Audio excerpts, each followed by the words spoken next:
Majority Report with Sam Seder. The destiny of America is always safer in the hands of the people than in the conference rooms of any elite. Sam Seder. They are unanimous in their hate for me, and I welcome their hatred. We must guard against the acquisition of unwarranted influence, whether sought or unsought, by the military-industrial complex. The Majority Report with Sam Seder.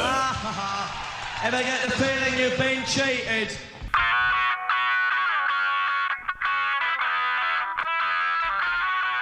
It is Wednesday, July 14th, 2021. My name is Sam Seder. This is the five-time award-winning Majority Report. We are broadcasting live steps from the industrially ravaged Gowanus Canal in the heartland of America, downtown Brooklyn, USA. On the program today, Assistant Professor of Sociology at Purdue University, affiliated scholar of the American Bar Foundation, Spencer Headworth, will be here to discuss his book, Policing Welfare, Punitive Adversarialism in Public Assistance. Meanwhile, Senate Dems leased on the Budget Committee on agreement on a $3.5 trillion infrastructure package. Yesterday, in what amounts to a hollow gesture, Joe Biden decries attacks on voting. Speaking of hollow gestures, Joe Manchin meets with the Texas state lawmakers who attempted to deny the Senate quorum there. Tennessee stops vaccination outreach for young people for all vaccinations. Not just COVID, all of them.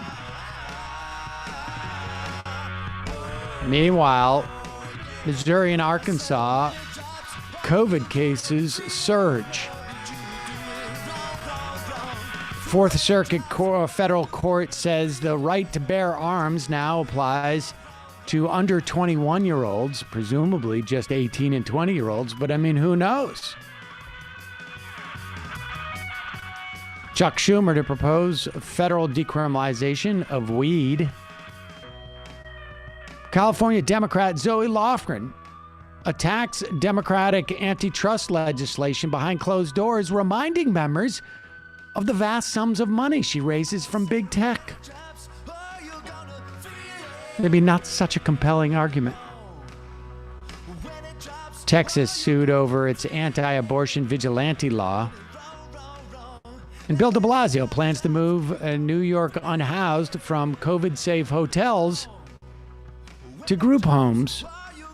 And that idea is quashed by a judge. Lastly, Norwegian Cruise Line sues Florida to be allowed to require vaccinations for its passengers that presumably they want to keep healthy. All this and more on today's Majority Report. Yes, ladies and gentlemen, welcome to the program. Thanks for joining us. Joining me as always, Emma Vigeland. Hello, Emma. How are you? Hello. I'm well. I mean, I would imagine the Norwegian cruise lines also are just still stinging from the disaster at the start of COVID. So they're trying to limit their liability in every single way. Trying to limit their liability. It's just, That's common sense for a cruise. True. Those things are just petri dishes. Well, they're already petri dishes pre-COVID.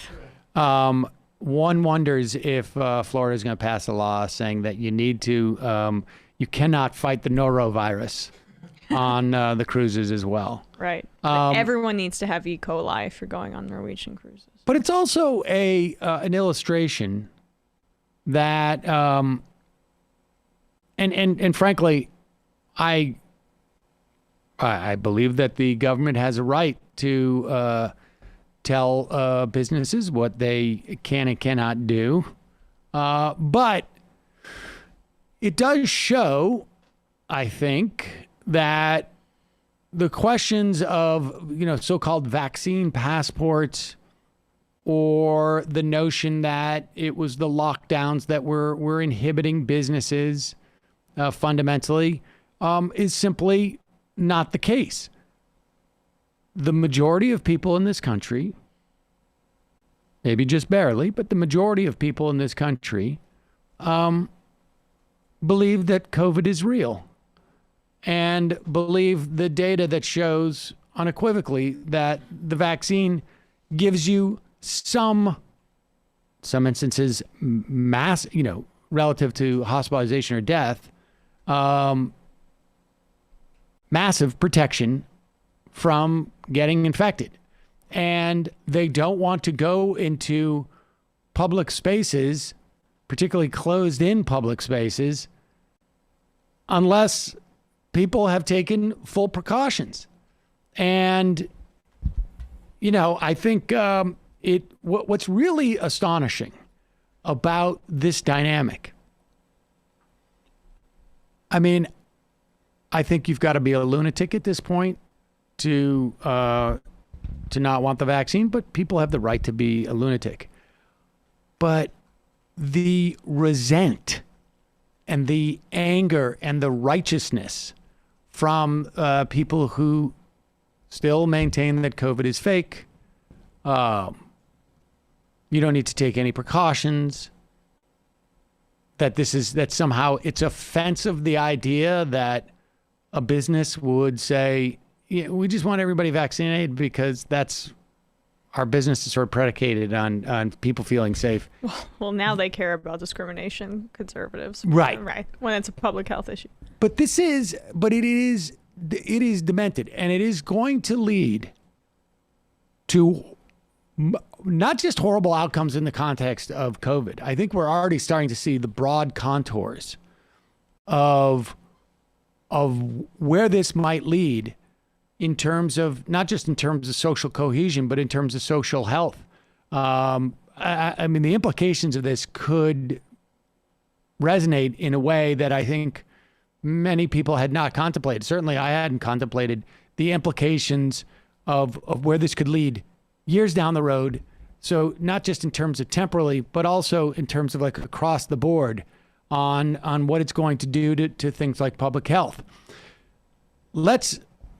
And here's what I'm talking about. Let's start first with the single most powerful elected Republican official in the country. And the most influential politician of the past 50 years. Possibly. Well, or effective. Effective within the context of the Senate. I think Donald Trump has had a sway over the Republican Party that, I should think have is said effective. Unrivaled. Maybe Ronald Reagan had that, but I guess that was about 50 years ago, or 40 years ago anyways. But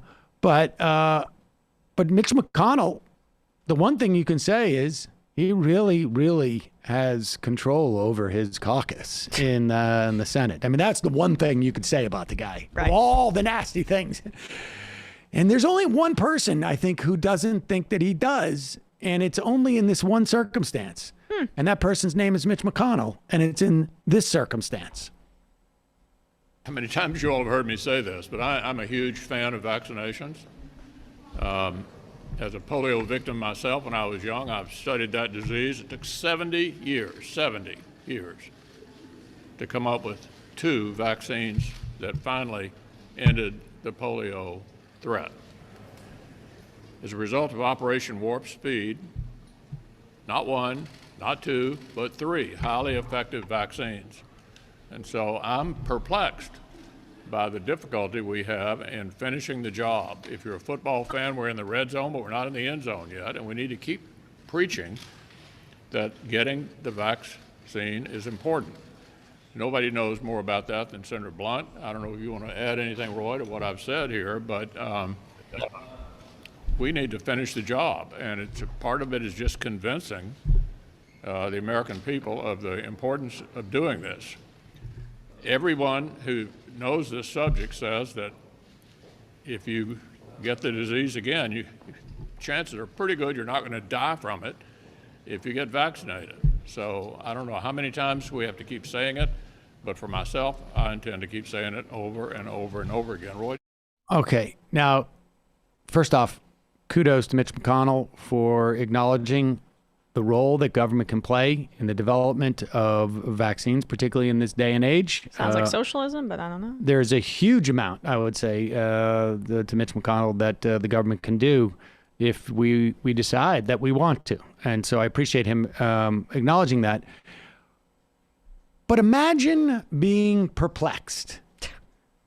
He says, I don't know how many times we have to say this. I don't know who the we is here. The football metaphor, it's like it'd be like if you have three guys on your team, they're like, scoring touchdowns is bad, actually. Yeah, right. Exactly. We're in the red zone, but somebody should tell our running wide back receivers is and our running quarterback. What is that? Yeah. I mean, can you imagine saying he's perplexed by this? Well, apparently the reporters who were there also can't imagine it. Respectfully, though, it isn't all that perplexing. There are Republicans who are casting doubt on the vaccine. Senator Johnson hosting an event spotlighting the rare side effects. That's where this hesitancy is coming from members of your own party casting doubt on vaccines. What are your conversations with Senator Johnson, other Republicans who are casting doubt on vaccines? Yeah, I've already answered the question about how I feel about this. I can only speak for myself, and I just did a few minutes ago.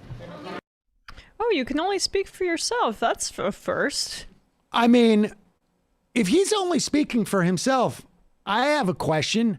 Who cares? Right.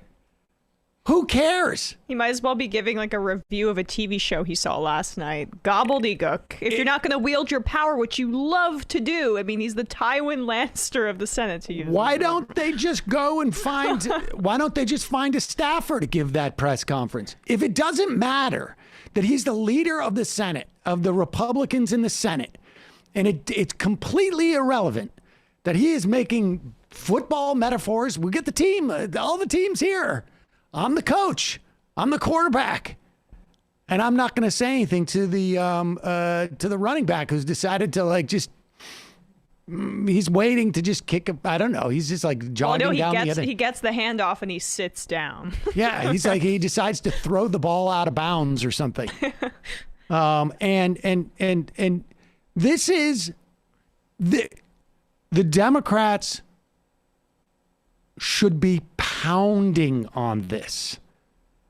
Because they should be. Think about what the Republicans say one thing about Ilhan Omar, and then the Democrats are tied up for 6 weeks dealing with it.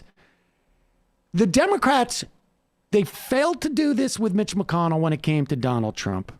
They fail to do this each and every time. They don't seem to understand how to play this game. If you've got a reporter who's just sitting there going, wait, excuse me. I mean, seriously? How could you not understand what the dynamic is here? John Boehner refused to tell members of his caucus, stop pushing legislation that says that Barack Obama is not an American citizen. The Democrats should be calling on Mitch McConnell right now to censure Ron Johnson for going around and doing this. And here's the implications. It doesn't just end with COVID. Tennessee, which has been experiencing a massive explosion of COVID, you got kids on ventilators in their hospitals. Not only are they now, and I think we mentioned this yesterday, the head of the vaccine outreach program in the state basically was forced to quit or was fired for doing outreach for the vaccine. Now, the Tennessee Health Authority has been told, you're not allowed to do outreach about not just the COVID vaccine, any vaccine. Play this clip. What has it been like to be a public health official in Tennessee? You know, this is a job that I absolutely love. It's work that I love. The people that I work with, the on the ground people in the Tennessee Department of Health are amazing. And they have worked themselves to exhaustion to try to help the people of Tennessee. But our leadership has been toxic to work under, and morale within the department is poor. There are state workers all over the state who fear for their jobs because they want to do the right thing, and the administration is much more interested in politics. And what really concerns me is that in order to appease the legislators that were upset about this memo, our leadership of the Department of Health has instructed the Department of Health to no longer do outreach around immunizations for children of any kind. That's infant immunizations, HPV immunizations in a state that has one of the highest HPV cancer rates in the country. Flu vaccine outreach in schools is being canceled for the fall. Back to school immunizations can't be messaged. The National Immunization Awareness Month is in August, and we were told that we're not allowed to message that. That is the travesty. That is where the people of Tennessee have been sold out for politics, and that is frankly why I am here, is because of my 24 colleagues who have also endured this and other issues along the course of dealing with this pandemic, and someone needs to speak out about it. And so I guess that will be. Wow. So this woman who worked as the head of the Tennessee Health Authority, she wasn't even the head of the health authority. She was just a head of the she was the medical director for vaccine preventable diseases and immunization programs at the Tennessee Department of Health. She has the ability to speak, at least for her colleagues. Mitch McConnell, however, the most powerful elected Republican official in the country, doesn't have the ability to even speak about a senator who's going around holding anti-vax town halls. They're cheering at CPAC. They're cheering at CPAC for low vaccination rates, and he's pretending that's some sort of organic situation. Why we have no idea why this could happen. Yeah. The Tennessee Health Department now, according to the Tennessean paper, if the health department must issue any information about vaccines, staff are instructed to strip the agency logo off the documents. Which, all of a sudden, like anything that is put out, right, could be official health stuff. Like the reason why the logo's there is not just to advertise, like maybe we'll get more business as the health department. The reason why the logo is there is so that people can have some faith in the authority of it. In the authority of the document that they're reading. And if you don't think in a year from now, more kids are going to die of the flu in Tennessee. Measles. And HPV cancers. Which they're already, as they're saying, they have high rates there because, of course, they sexualize that vaccine for young girls as well. Lawmakers have accused the agency of attempting to circumvent parents and peer pressure minors into being vaccinated. And then they started to discuss the idea of dissolving the entire health department to stop its vaccine departments, advertisements. Department leaders are going to be scheduled to appear before lawmakers, I guess, in like 2 weeks, a week. But here's the thing. There's no reason to believe this is going to end with Tennessee. There's no reason to believe this is going to end with Tennessee. You've got a senator from Wisconsin going around, and he's not being admonished. The Democrats should be going after Mitch McConnell right now. Because there is a schism there, right? This is the point. He is trying to straddle a line that is impossible, where he wants business to reopen and for there to be profits for the people that fund him. He's most primarily interested in the economy, working for a specific set of people. That's his number one project. But then at the same time, he's trying to appeal to the Trump wing, which is what he was trying to do post January 6th as well, or post the election. And it's a position that's incompatible. And yet the Democrats are not pointing out that schism, and they're not making him pay the price for that fissure in his ideology and in his party. So, I mean, you're spot on with that. Absolutely. And it's frankly, it's reprehensible. It's reprehensible what McConnell's doing, and the Democrats failing to make this a major issue right now is also a huge mistake. It's a huge mistake. But both in terms of politics, but also, frankly, like, in 3 or 4 years now, we could have 10 states that have basically gotten rid of their vaccination programs for their health departments. All right, we're going to take a quick break. When we come back, we're going to be talking to Assistant Professor of Sociology, Spencer Headworth, about policing welfare, punitive adversarialism in public assistance. We'll be right back.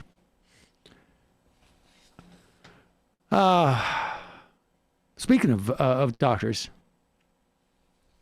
I have not used the service, but apparently half the office has. I'm certainly well aware of this scenario. Oh, no way. Wait, is that why you were excited when we were talking about this before the show today? Yes. Gotcha. You need to see a doctor, right? You search one, you find one online that looks good. You wait on hold to book an appointment. You rearrange your schedule, and you finally go in to find out this doctor doesn't even take your insurance. There is a solution. You download the free ZocDoc app. It's the easiest way to find a great doctor and instantly book an appointment. ZocDoc, what happens is you go in, what kind of doctor am I looking for? What's my zip code? You search for local doctors who take your insurance, and then you read verified patient reviews. You book with an appointment. You do it in person or video chat. You never wait on hold with a receptionist again. Whether you need primary care physician, maybe you need a dentist, maybe you need a dermatologist, a psychiatrist, an eye doctor, or other specialists, ZocDoc has you covered. I feel like I should visit a dermatologist just to get like a once over for, skin cancer. I was thinking I need to do that too. I'm getting up to that age. But part of the reason why I haven't done it is because I'm like, where am I going to find? I don't know. I just booked a new dentist through ZocDoc. You go to ZocDoc.com/majority. You download the ZocDoc app. You sign up and you do it for free. Every month, millions of people use ZocDoc, including apparently Emma and Brendan. I don't know if Matt does, but they weren't here when we were talking about it. Check it out, folks. It is a great, great resource. It is both an easy way to make an appointment and also as a great resource.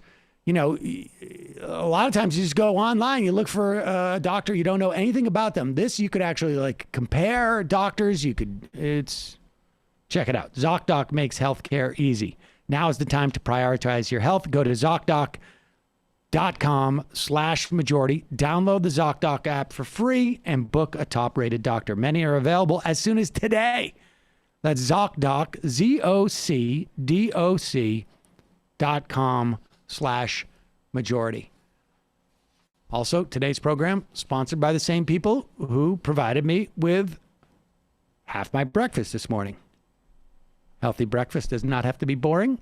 Magic Spoon has the amazing flavors you love, but without all the sugar and junk you're probably trying to avoid. Magic Spoon has 0 grams of sugar, 14 grams of protein, depends on which one you get, and only 4 net grams of carbs in each serving, only 140 calories per serving. It is keto-friendly. It is gluten-free. It is grain-free. It is soy-free. It is low-carb, and it is GMO-free. And they now have the opportunity where you build your own box. They have multiple flavors. You can customize the whole thing, and they will send it to you. You buy it in a box of 4 at a time. You can build your own box, or you can just get a pre-made, pre-packaged variety pack. Available flavors: cocoa, fruity, frosted, peanut butter, blueberry, and cinnamon. They also have seasonal flavors that they mix up. For me, everybody knows my go-to. I was cueing you to say what it is. Oh, Jesus, I spaced out. Sorry. Cinnamon. Cinnamon. Right. Cinnamon's my go-to. Although, I got to say, I had a box of cocoa peanut butter in here that was already mixed. Like I don't think that was like one of the like a seasonal type of thing because you can get them separate. But when they mix it, somehow they get the perfect amount of each. Anyways, it's delicious. My kids love it. I love it. It is good to give your kids a cereal that they don't complain about. Because if your kids are like mine, they complain about everything that I put in front of them. Everything that is not like ice cream or candy. Well, it's getting a little better about it. Saul's just like, it's unbelievable. But you want some Magic Spoon? Yes. Boom. And I don't feel like I'm feeding them garbage. Go to magicspoon.com/Majority Report. You grab your delicious cereal. You try it today. Be sure to use our promo code Majority Report at checkout to save $5 off your order. Magic Spoon is so confident in their product, it's backed with a 100% happiness guarantee. So if you don't like it for any reason, they'll refund your money, no questions asked. Remember, it's magicspoon.com/Majority Report. Use the code Majority Report to save $5 off. And lastly, another product I use on a daily basis, Quip. They come out with a new dental hygiene product, I guess. Mouthwash has not changed in 140 years. Most brands are still selling big, bulky bottles that are mostly full of water and alcohol.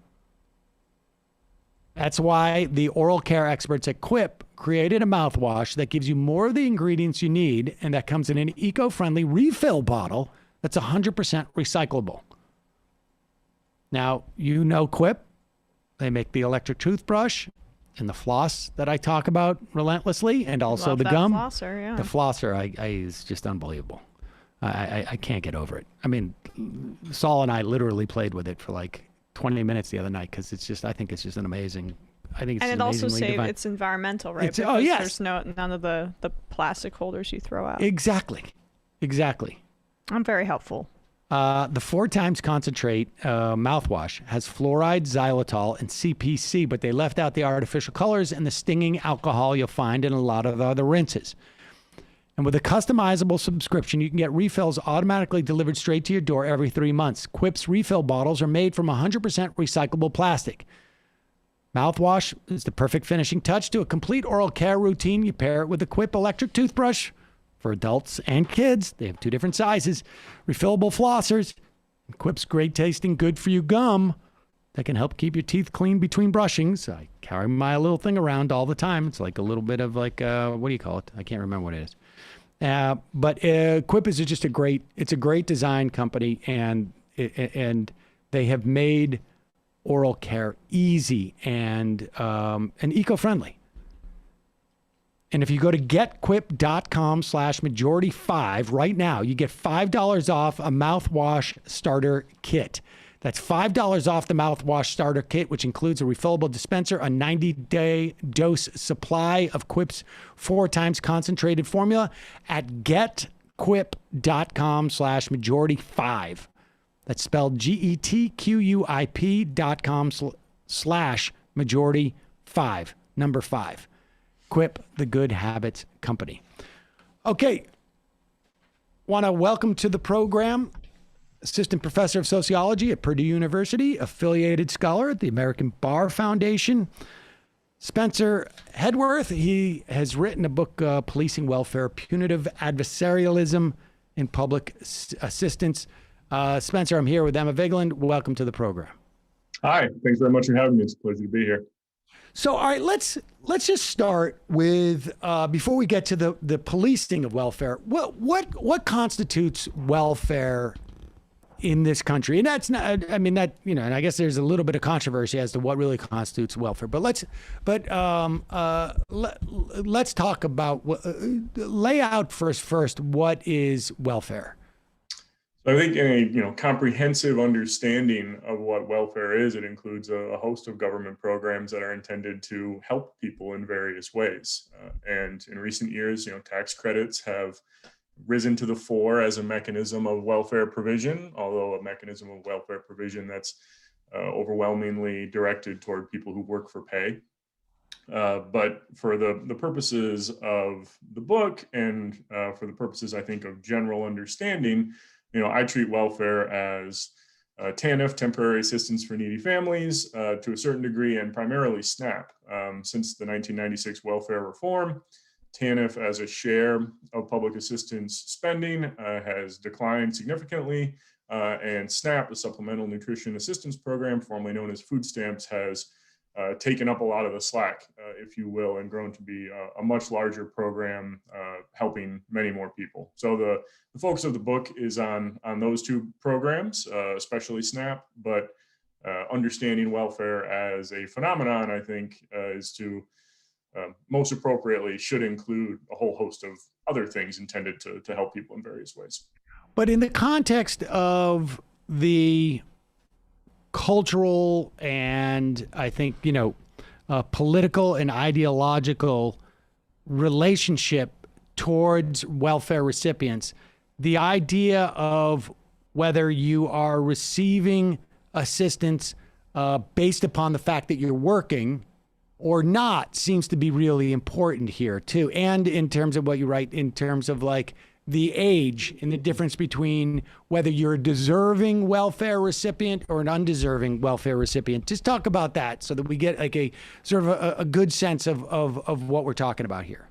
That's right. I think, programs like Social Security retirement insurance and Social Security disability insurance are not generally, at least for the most part, thought of as welfare programs because they are directed toward people who are conventionally considered to be in the deserving poor category, people with physical disabilities, older people, people who for these reasons are presumed to be unable to work. Whereas programs like SNAP and to a certain degree TANF are available to younger people, are available to people without disabilities. So they have achieved a particular prominence, I think, in the popular understanding of what welfare is, and a notoriety, if you will, that exceeds their realistic percentage of social assistance spending in this country.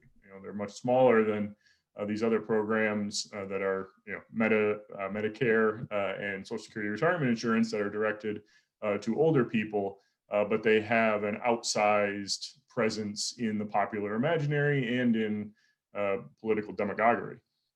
Okay, and so, all right, so now let's turn a little bit, turn to your book. You interviewed, I think it's 42 welfare investigators over the course of 5 different states.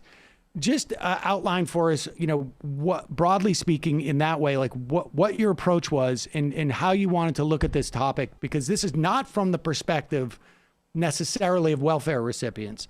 You're looking at a mechanism to ensure that only deserving welfare recipients get welfare, and you're looking at that perspective from the perspective of the investigators. Like, I'm not even sure that people know. I mean, maybe they think about it, but I didn't really know that like these agencies had more or less cops, essentially. Walk us through that whole world, and then who you spoke to. Sure. I didn't know either. And I think most people don't know. When I was trying to decide what I was going to do for my big dissertation project when I was in graduate school, I knew I wanted to do something on sort of paper crimes among less privileged people, right? There's a lot of research out there about financial fraud and large-scale white-collar crime like that. I knew I was interested in some kind of paper crime among people of less means, and how it's policed and laws against it are enforced. And when I began looking into this, I came across the idea of welfare fraud as something I might be interested in, and then as I was looking more into welfare fraud, I discovered the existence of these dedicated investigative units within social service agencies. So the people who work in these units are employees of an ostensibly helping oriented agency, whatever the state level agency that administers SNAP and TANF in your state is. And in all states except for Wisconsin, that is the same agency. Wisconsin administers theirs separately, SNAP and TANF, that is. So this immediately struck me as something I was really interested in. You've got these employees of these agencies are supposed to be about supporting people and helping people, but their domain within that agency and their specific task and their occupational incentives are all about catching people violating rules. So as I looked more into it, I discovered that as of 1985, since 1985, the federal law, the Food Security Act of 1985, has required states to maintain and operate these dedicated investigative units within their social service agencies. So this is a mandate that comes down from the federal government. And they look different in different states. Different states place different degrees of emphasis on welfare fraud, SNAP fraud, and TANF fraud as a problem, allocate different amounts of resources toward policing it, and demonstrate, different levels of interest in criminalizing people, literally pressing criminal charges against people for these offenses. So that was one of the reasons I wanted to, once I discovered these things existed and that there was this federal mandate, that was one of the reasons I wanted to look at some different states. So I selected 5 different states across the country based on their variation in terms of the size of their public assistance population, the sort of overall socioeconomic characteristics of the state, and the punitiveness of their conventional criminal justice system as measured by their incarceration rate. So I picked these 5 states and traveled to them to do interviews with welfare fraud investigators, as well as other people who are involved in the system, managers, supervisors, data analysts. Some states have really pushed forward with relatively sophisticated database matching technologies and things, and are employing specialists in those areas. So I interviewed people in these various states, got a pretty good sense of what each state's system looked like from those interviews. And so, as you point out, the resulting picture is one of the enforcement side of the system. And that was an intentional choice on my part. There's been some other really excellent research on welfare clients, on their relationship to welfare rules, on their experiences in the programs. I would note here especially Karen Gustafson's work. She's a law professor at UC Irvine who wrote a book, Cheating Welfare, which I sort of think of as an intellectual predecessor to my book. And so I wanted to look at the other side of the system, right? The people who are doing the enforcement work, how this system works and what it means for people who are potentially interested in participating in public assistance programs or who are clients of public assistance programs, as well as our general understanding of how we approach problems of poverty in the United States.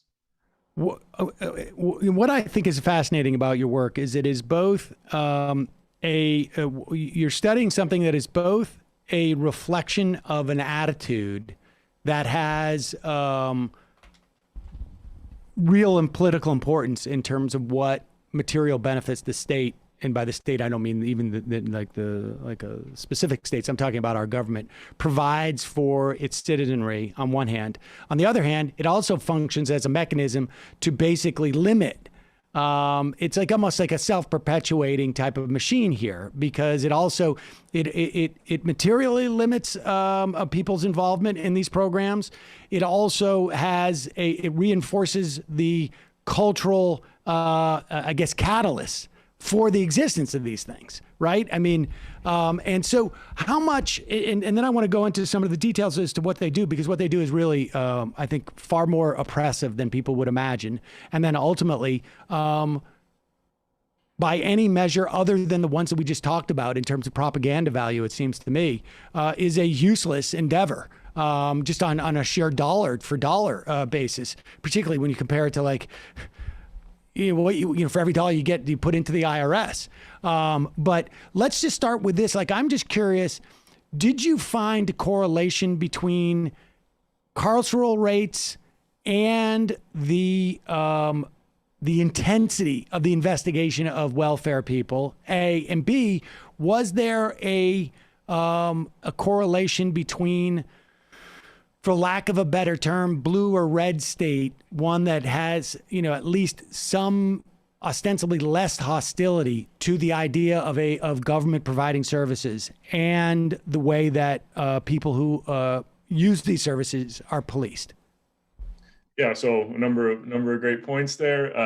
In regards to the last question, I want to be cautious about making big statements about it looks like this in red states and it looks like this in blue states, because I only have a 5-state sample and I only talk to some of the people in those states. It's not a big nationally representative survey, so caveat there. But I did find in my investigation, it includes 2 conventionally red states, 2 conventionally blue states, and 1 kind of purple state. And the specific states are confidential, the names of the states. But I did find that the 2 conventionally red states, as well as the purple state, were the most intense in their welfare fraud investigation approaches. And the 2 red states are among the national leaders in incarceration rates as well. And that includes, that greater intensity includes a couple of relatively notable things. One is a much greater focus on what I call in the book shoe leather investigations, right? So actually talking to people's neighbors, knocking on their doors, going through their homes, doing stakeouts, right? Where you wait outside someone's house and see if there's a person who has not been reported as living there, who spends the night there and then gets up and goes to work the next morning, to establish a household composition violation potentially. So those types of approaches are particularly intense in the more conventionally conservative states that were in my sample. And conversely, the kind of more database driven, more technologically sophisticated approaches are really highlighted by one of the blue states. So take that for what you will. And another aspect of the differences between the states is the red states are also much more interested, both in terms of their kind of express commitment to it, as well as the statistics I was able to get regarding overall patterns in referring people for criminal prosecution. So the blue states do much less of that.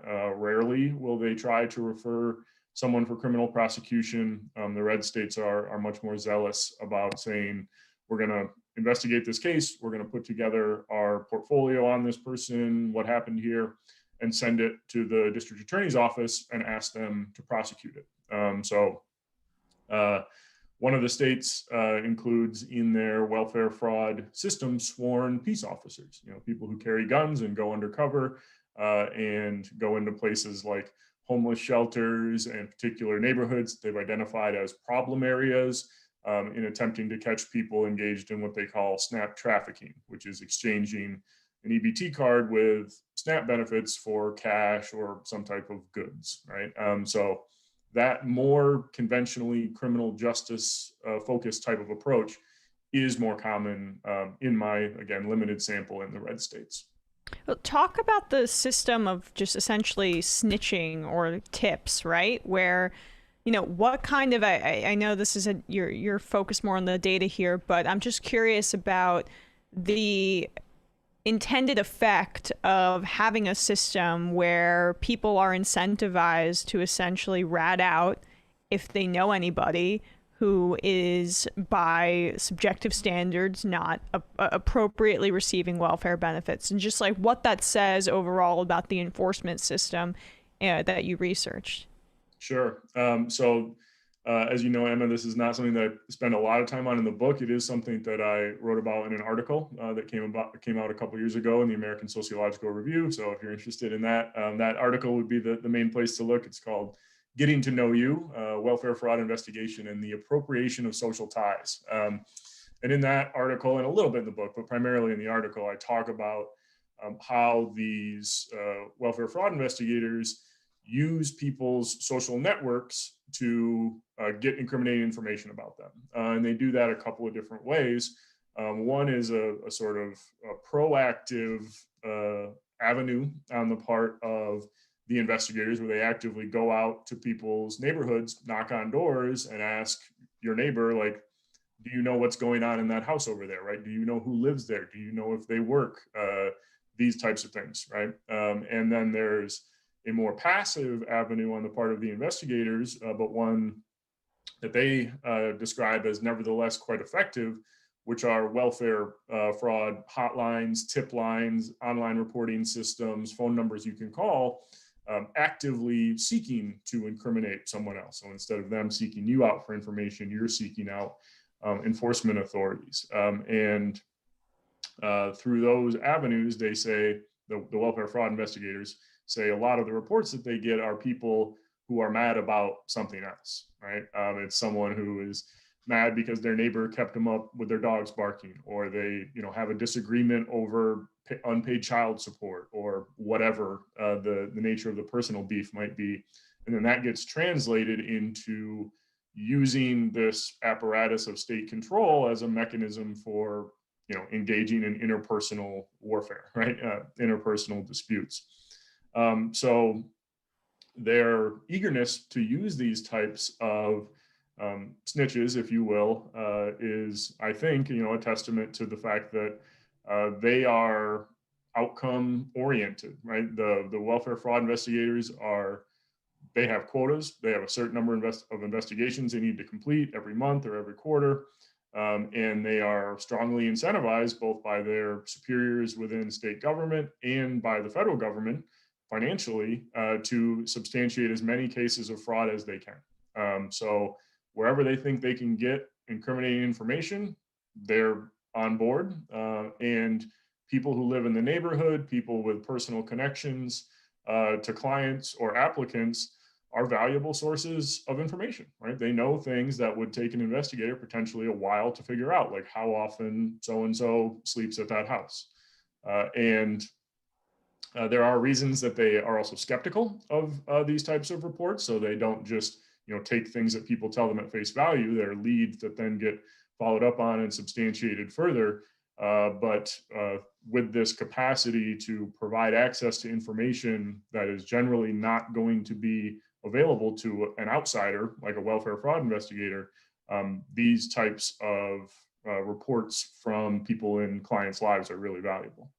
It must make for a great neighborhood where you have weaponized all your neighbors and given empowered people that you may have had like some type of, petty dispute with. I don't like the way that guy, parks his bike out in front of the house. So, we're going to weaponize this. So because I'm trying to build up to the actual sort of value of each of these things. But before we get there, just outline for us how this works. So the federal government says block grants most of this stuff, right? Although SNAP is not quite that way, right? The federal government says you can use a percentage of, how does it work? How do they decide how much money they're going to expend on enforcement, right? Because at the end of the day, theoretically, if this was about all the loss that we have in fraud to this and making this thing efficient, the mechanism that they would deploy to find this fraud out would work into some type of efficiency calculus, right? And so we would get a return on each dollar that we spend. How is it determined how much money is allocated towards this type of policing?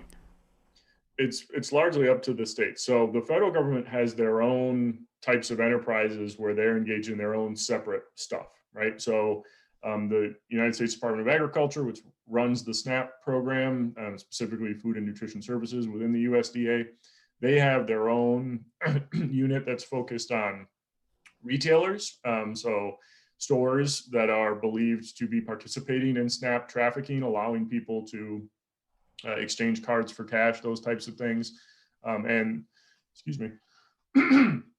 U.S. Department of Health and Human Services has a big Medicaid fraud investigation thing, and they have units that are federal units located within all the 50 states.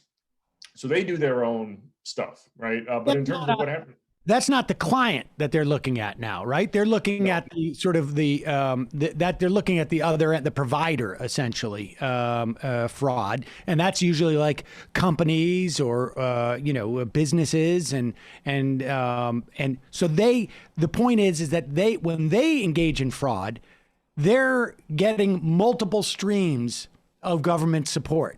because they're collecting from different people who are clients. When a client engages in fraud, it's only this one person, right?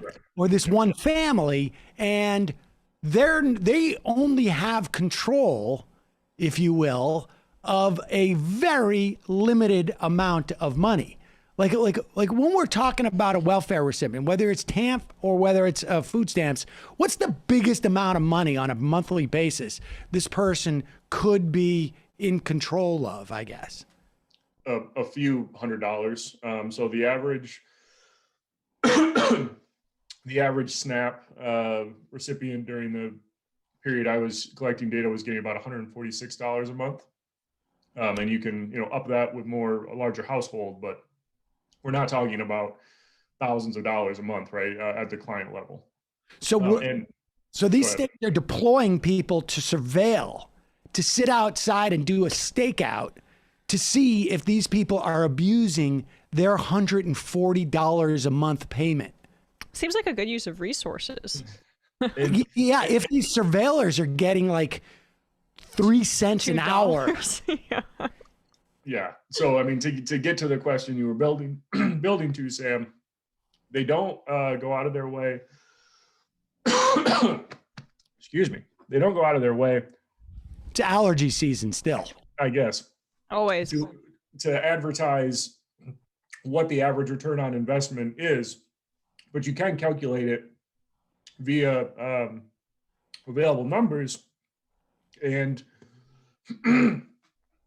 it's about $240 that they get back per post-certification investigation in SNAP. So I don't know exactly how much one investigation costs, but with labor and overhead and computers and everything else, it's almost certainly more than $240.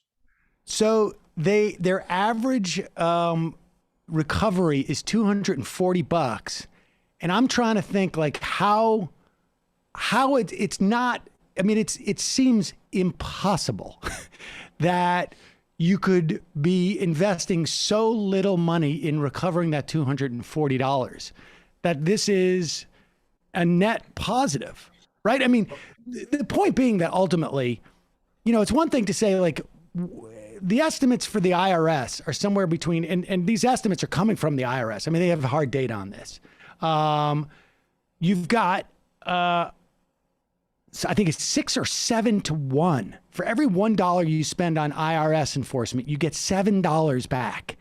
And in this instance, I'd be surprised if it's even remotely close to like you get 70 cents back on every dollar. I mean, to get back only $240, it seems to me that like it's probably more likely you get 50 cents back for every dollar that you go in. We're losing money for this. So if that is the case, and somebody must realize that, right?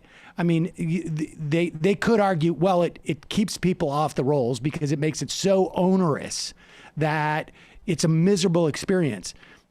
And incidentally, if anybody wants to know why there's not a one-to-one correlation on people who get things like TAMP and who they vote for, that they engage in voting, this is part of it. Right, because the experience is so miserable, and that it's designed to keep people off the system, and also to stigmatize them. Yeah, and that is an explicit point of emphasis for the investigators. It's not just about money; it's about sending a message, and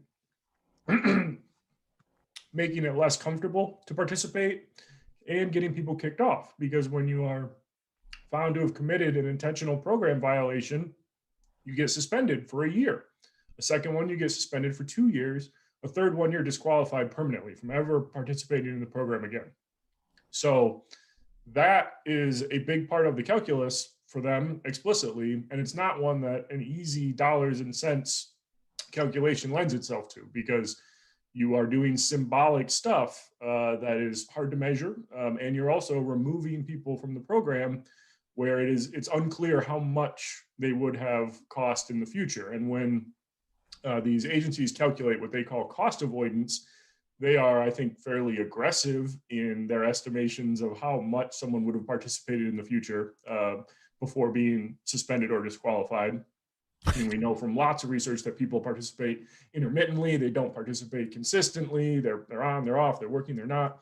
That's just part of being poor, is instability and difficulty in life circumstances like that. So they're quite aggressive in saying, this person definitely would have continued to receive this amount of benefits for the foreseeable future. So they do produce calculations that suggest that they quote unquote pay for themselves or even produce a net profit.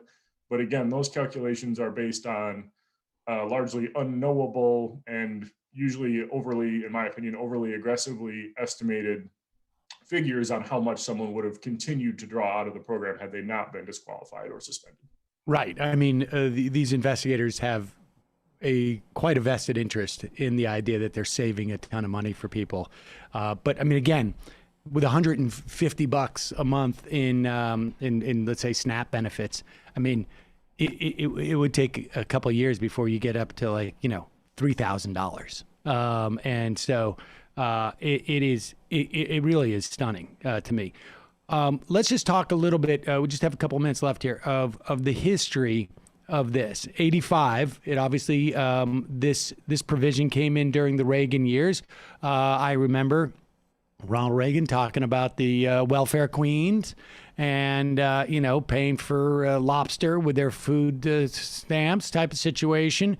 But there was no mitigation of this by the Clinton administration. In fact, TANF in some way, when they got rid of the AFDC, was it ended up allowing for work requirements, and it promoted this idea that people who are on welfare are, trying to pull a fast one on all of us. Yeah. So, I mean, historically, it's not new, right? These types of things go back all the way to English poor law in the 15th century. But yeah, it really escalates during the Reagan years. And like a lot of, I think, related tough on crime type of thinking and tough on crime type of lawmaking, it demonstrates remarkable bipartisan consensus. And yeah, the Clinton era, of course, was marked by him fulfilling his promise to end welfare as we know it, and shepherding through with obviously the help of the Republicans in Congress, but shepherding through the Personal Responsibility and Work Opportunity Reconciliation Act of 1996, PERWORA, that replaced AFDC with TANF, ended the previous entitlement status for AFDC, established the $16.5 billion block grant for TANF, which has not changed since 1996, functionally losing value every year. And so this is this notion of poor people as parasitic and as actively engaged in, mendacious acts of violence, if you will, against the body politic by quote unquote stealing money. Not historically new, but definitely reached a fever pitch in the 1980s under Reagan, who famously used the welfare fraud parables to advance his political fortunes and as a motivation and justification for actual things that he got done while in office. And then, continues apace in the Clinton era.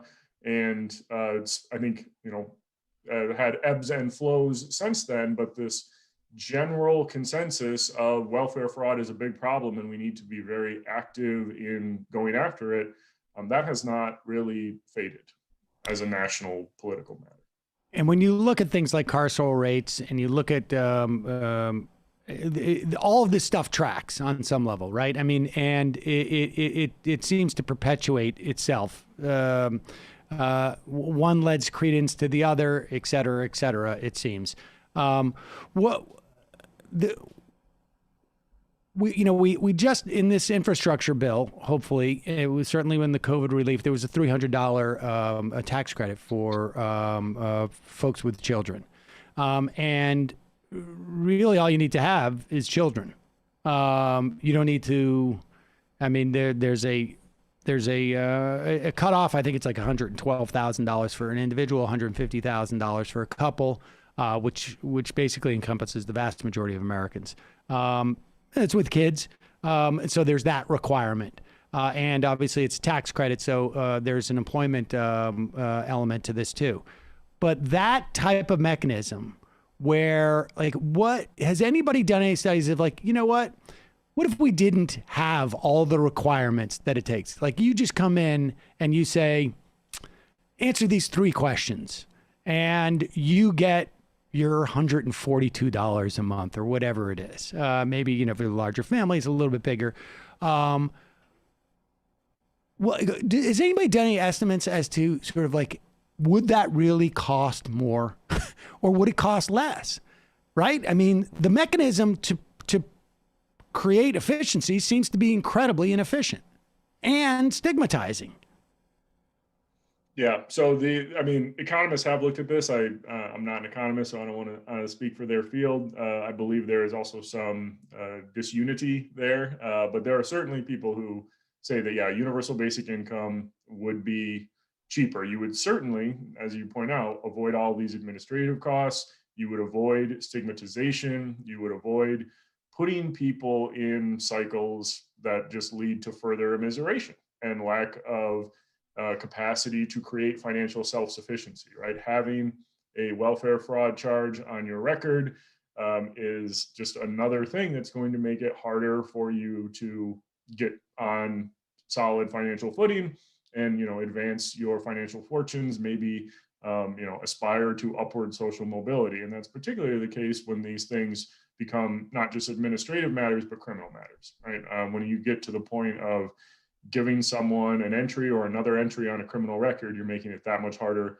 for them to get a job, to find a place to live, to have, parental rights, all types of things that can be placed into jeopardy by these types of charges, and all types of things that we know as criminologists and sociologists are very strongly correlated with future problems, whether that be with the legal system, whether that be with finances, whether that be with partners. The list goes on and on. All right. Well, listen, we've got to sign off to our Peacock viewers, but I would like to hang on because I've got a couple more questions to ask you about this that, because I think people don't necessarily have the full scope of understanding of just how intrusive this stuff is and how picky what can constitute a violation. So if you can hang around for just a couple more minutes while we say goodbye to our Peacock viewers and encourage you to tune in tomorrow for our program on the Choice channel. I will be hosting, yes. Just me. So if you are already sick of this person, good day to take a break tune in. from Make me. sure the ratings are better on Thursdays. There you go. Thanks. We'll see you then. In the meantime, Spencer, so getting back to, I want, would you sort of outline for folks, exactly what's in, how specific in what investigators can do? If you are getting SNAP, for instance, if you're buying food with SNAP, with a SNAP card, they could come into your house to make sure you're not commingling your food with, let's say, your roommate or your boyfriend or your girlfriend. That's right. So the federal courts have ruled a series of times that participating in these public assistance programs entails, according to the court's perspective, a voluntary release of privacy expectations, right? So that means that normal Fourth Amendment protections against search and seizure without a warrant, right, do not apply here. And yes, as a participant, you are generally required to allow people into your home to inspect things like your food, whether or not it is divided, whether you're purchasing and preparing together in the language of SNAP, and also more, arguably more intrusive, but certainly more personal things like, if you are a woman who is reported being a single woman, are there men's clothes in your house, right? Are there men's shoes in your house? Are there indications that someone is living here who you've not reported as living here? And, these fraud investigators that I interviewed tell me stories about going into people's houses and finding men hiding, right? Hiding under the bed, hiding in the shower, literally obscuring themselves, trying to avoid getting caught somewhere that they were not supposed to be according to the rules of the program. So yeah, it is a with the blessing of the federal courts, it is a situation where your normal expectations of constitutional protections are not provided. And that also applies to things like Fifth Amendment protections against self-incrimination that don't apply to the hearings where these charges are adjudicated and so forth. So let me ask you, I'm curious about if any of this stuff has been challenged in court recently, because, there was just a ruling at the Supreme Court, Cedar Point, I think it was, which basically said, it's a taking if the government forces union organizer forces an employer to allow union organizers to come on and organize agricultural workers a certain amount of hours a day. Well, I mean, presumably the government is associated in giving these farms, I don't know, tax subsidies, right? It's like a tax credit, or has provided other benefits, government benefits to this farming. And if they can't require, some time set aside for union representatives that they can't. Can they also say oh, well, you guys need to let somebody into your apartment, trespass in there and see if your box of cereal is commingled with your roommate's box of cereal. Or I just got an IM from somebody who said, I was fined in Illinois when my eldest child started working at age 15 and I failed to report it in my assessment. It was a tiny income she used on makeup. So if the kid wanted to go get a job at age 15 so that I can, she can buy whatever clothes or, I want to get new sneakers, you can get fined for not reporting that as an assessment that would put you over the edge or something. I mean, it is so draconian, and I don't think people understand just how draconian it is. And it's just twisted. It's twisted. I'm unaware of major challenges recently. There may be matters in the lower courts that I haven't heard of. I think your idea of using the Cedar Point ruling as a potential entree to a challenge is interesting. However, I can't imagine, given the current makeup of the High Court, that there's likely to be a decision following that logic. So I would not hold out hope for such a ruling, at least in the near term. And I think another discouraging fact with regard to litigation is the fact that when these matters have come up in the past, the courts have been quite consistent. And I don't believe, again, especially given the current makeup of the Supreme Court, that we are likely to see any diversion from established precedent in this area. All right. Lastly, what did you find in terms of race? And I don't know what would be your measure when you go into these states, how to assess the race relations quotient, or how big is racism in this state, or but in the course of if you do have a data point, I'm curious about that. But in the course of dealing with these investigators, how much did race play a part in some of this? Sure. So, most of the investigators and administrators and managers that I interviewed were white. They were not all white. There were people of color, a couple Latino people, and a number of African-American people. So it's the constitution of the enforcement enterprise is certainly more white and more male than the overall constitution of the client population. Race, obviously, race and gender are all over the history of welfare. Racism and sexism are all over the history of welfare, and especially movements to restrict welfare, to control welfare recipients, to punish people on welfare. So that is a huge backdrop for this project. It's a big part of the general world that we're in here. But my data don't offer a ton into this question. So I, of course, wanted to ask people about this, but I also didn't want to make them overly defensive or protective, right? It's one of the things you have to negotiate in doing this kind of research. So, I framed a question about this to everyone in terms of social groups, right? Do you see any patterns in welfare rule violation among members of different social groups, right? Or people who have been on the program a long time or just got on, or people who just moved here, or people who've lived here a long time, those types of things, hoping that this would cue them to talk about race, among other things. And it did. When they heard social groups, they heard race to a substantial degree.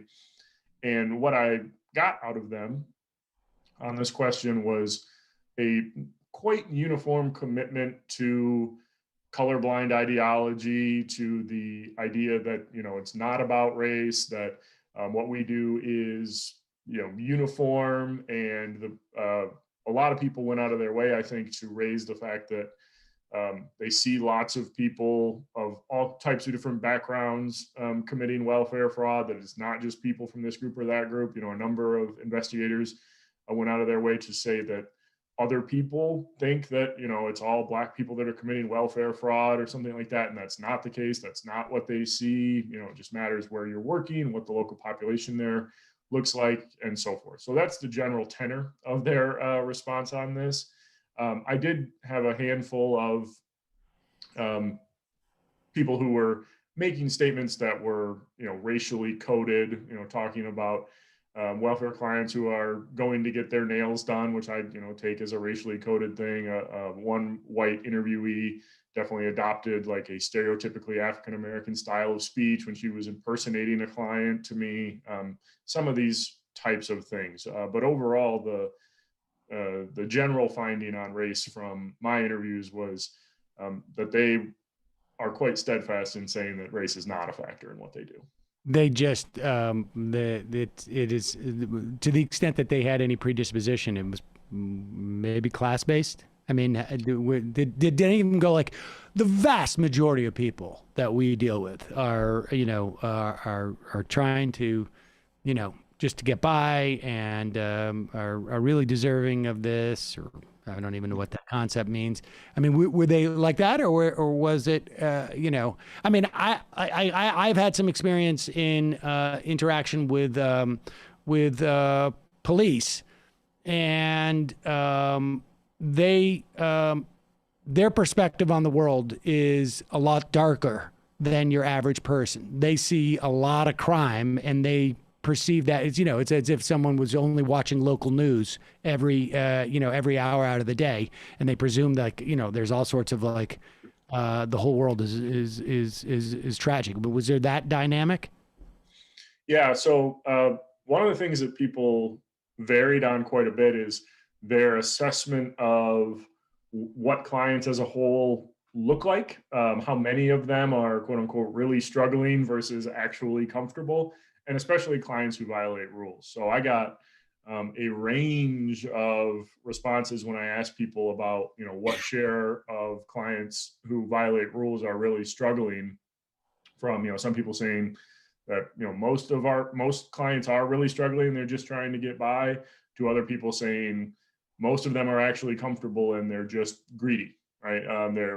They're fine financially, they don't need this, they're just they're greedy, they're self-interested, they're actively engaged in trying to make a profit off of these programs.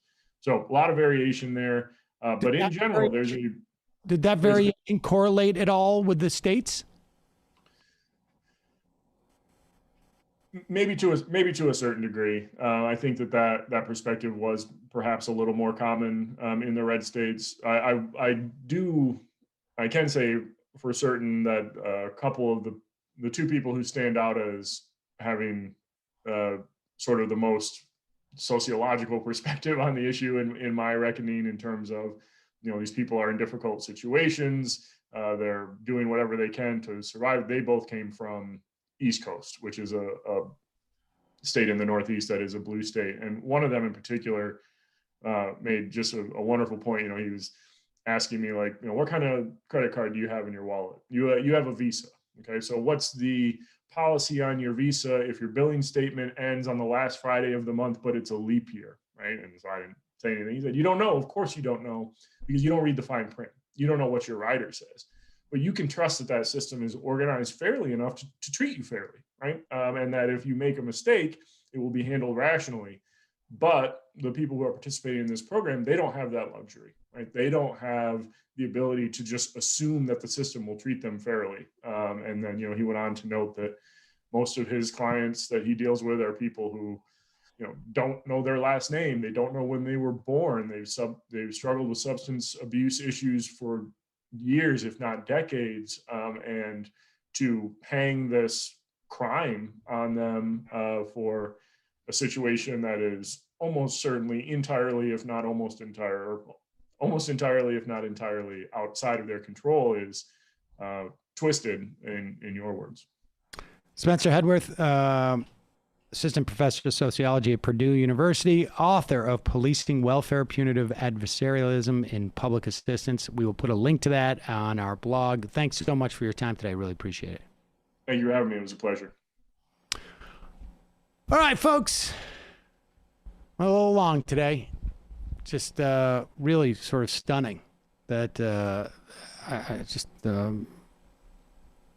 had the sort of the price associated with getting that meager assistance is pretty stunning. Yeah, it's by design. By design. All right, folks, we're going to take a break and head into the fun half. Just a reminder, it's your support that makes this show possible. You can become a member at jointhemajority.report.com. When you do, you not only support the free show, you get the free show free of commercials, and then you get the fun half. Also, don't forget our Discord, majoritydiscord.com. You can get our app, and I am the show at majorityapp.com. Also support our one of our movement sponsors, justcoffee.coop, fair trade coffee, tea, or chocolate. Use the coupon code majority, get 10% off. Matt, what is happening in the Matt Leckian media universe? Tonight at 8 Eastern on Left Reckoning, the YouTube channel. Go subscribe. Victor Poggi, Intercept in Brazil, talking about Lula, Bolsonaro, and Bolsonaro. There's some Bolsonaro news today. He's in the hospital for hiccups. For hiccups, yeah. For his 10th day of hiccups. It's like something I would have wanted as a child, right? Not wanted. Never mind. Keep going. Just keep going. Day off from school. Yeah. Well, I don't know. That's where I was going. I'd rather be sick with vomiting than hiccuping. Me too. Torture. That's torture. Really? Yeah. So we'll that's tonight, 8 Eastern. If you want the post game, patreon.com/leftreckoning. All right, folks. See you in the fun half. You are in for it. All right, folks. 646-257-3920. See you in the fun half. Oh, no. Are you ready?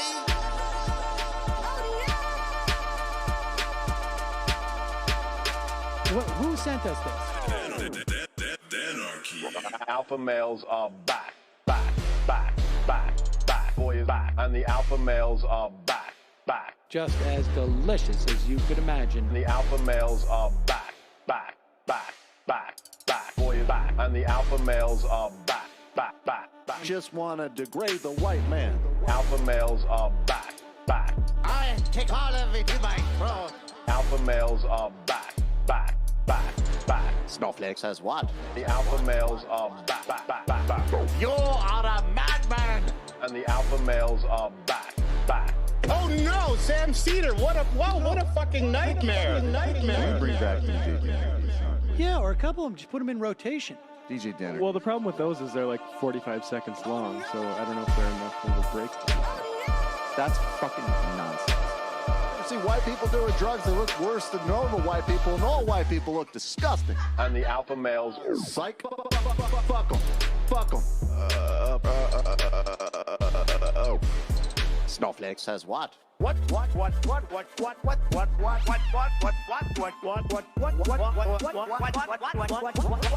Snowflake says what? A hell of a lot of bank. A hell of a lot of bank. Okay, I'm making stupid money. Hell of a lot of bank. A hell of a lot of bank. All lives matter. Have you tried doing an impression on a college campus?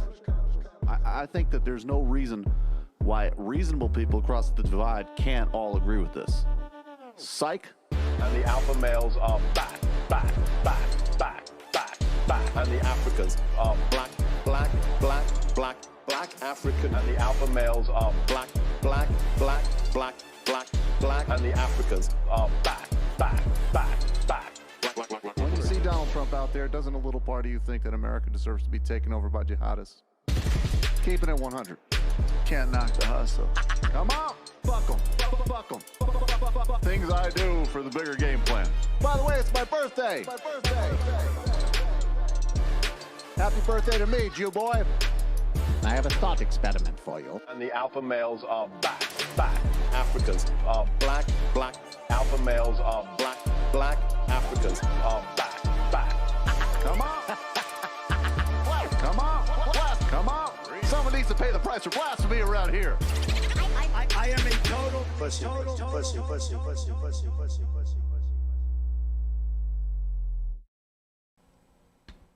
We are back, ladies and gentlemen. It is the fun half.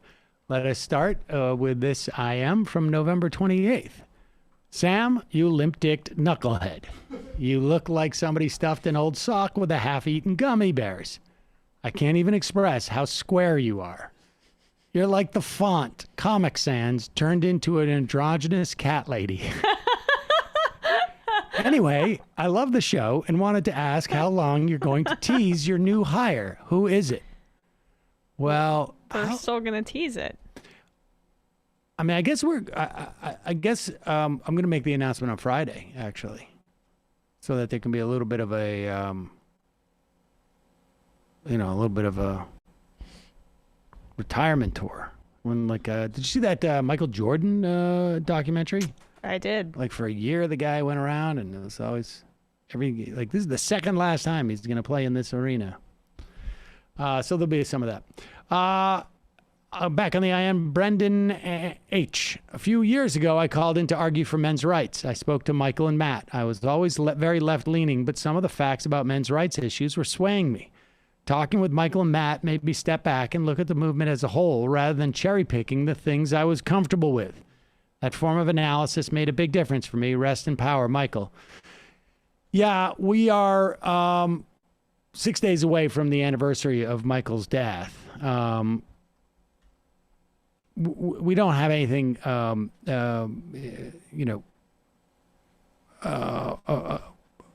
overly produced as a way of memorying him. I think what we're gonna do is open up phone lines and dedicate it to, talking about Michael, reminiscing, just dealing with it. First half we'll have an interview, but I think we're gonna pull some clips of Michael that we'll play during that as well. But yes, I'm just more conscious of it as we get closer to the date. Sean from NorCal, Republicans stopping vaccine outreach. Guess who they'll blame for the deaths? Surely not Biden, right? The Republicans couldn't possibly be this evil and corrupt to deliberately cause the deaths of thousands and then blame the president, right? Jake the teacher. Sam, teachers in New York City are being recruited to visit student homes to discuss vaccinations. Interesting. What? This browser is no longer supported. What? What was that? Send that as an email to majorityreporters@gmail.com if you could. Teenage Mutant Ninja Tort Lawyer. I've been drinking a lot of Majority Report blend just from Just Coffee. Do you guys get a kickback for every one of those bags sold? We do. We do get a kickback. It's not huge, but we do get a kickback for the Majority Report blend. And we also, and we get redeemed on coupons too. Rampaging Toaster. What happened to Virgil, Texas? That's actually a good question. All I know is Brianna Joy Gray said at some point he's going to address things, and he hasn't at this point. So who knows? Yeah, there was some Twitter thread. To be honest with you, I have only heard like echoes of it, so I don't know. And I've heard it was very anonymous and from an account that was hard to verify. So I don't really know either. But yeah, that's been. Has it been a month? I don't know. Majority report wardrobe coordinator. We're on the one. Let's punch it in and win this Super Bowl. Actually, hang on. Marshawn, take a breather. Russell, why don't you throw it in for us? I think that goes back to McConnell. Boomer socialists in Maryland, these units date back to the 60s. Lots of ex-cops and military with all the baggage that comes with that. When I was a caseworker, annually, the state calculated how much a family would need to live. The actual welfare payments were about 45% of the state-identified need. If a family didn't have other resources, they would be living in extreme poverty. Fraud was built into the system. Wolfie, 59. I read that. North Dakota, I had a friend who actually refused some jobs because the amount of pay would be a net loss because he'd get kicked off his benefits. It was a lose-lose for him. There's always going to be, when you do something like this, in terms of like means tested, there's going to be that sort of gap where it becomes inefficient. That's why another reason why you wouldn't means test. Left of the box. Thank you for the interview today. This subject doesn't get enough attention. It's the same in Canada. People with disabilities live in constant fear we will be kicked off our support for the smallest reason, and the government is always looking. They also make it more difficult to qualify for assistance each year. The level of anxiety this causes makes it harder for us to become stable. Yeah, it's just completely counterproductive. Unless that's the purpose of it. Exactly.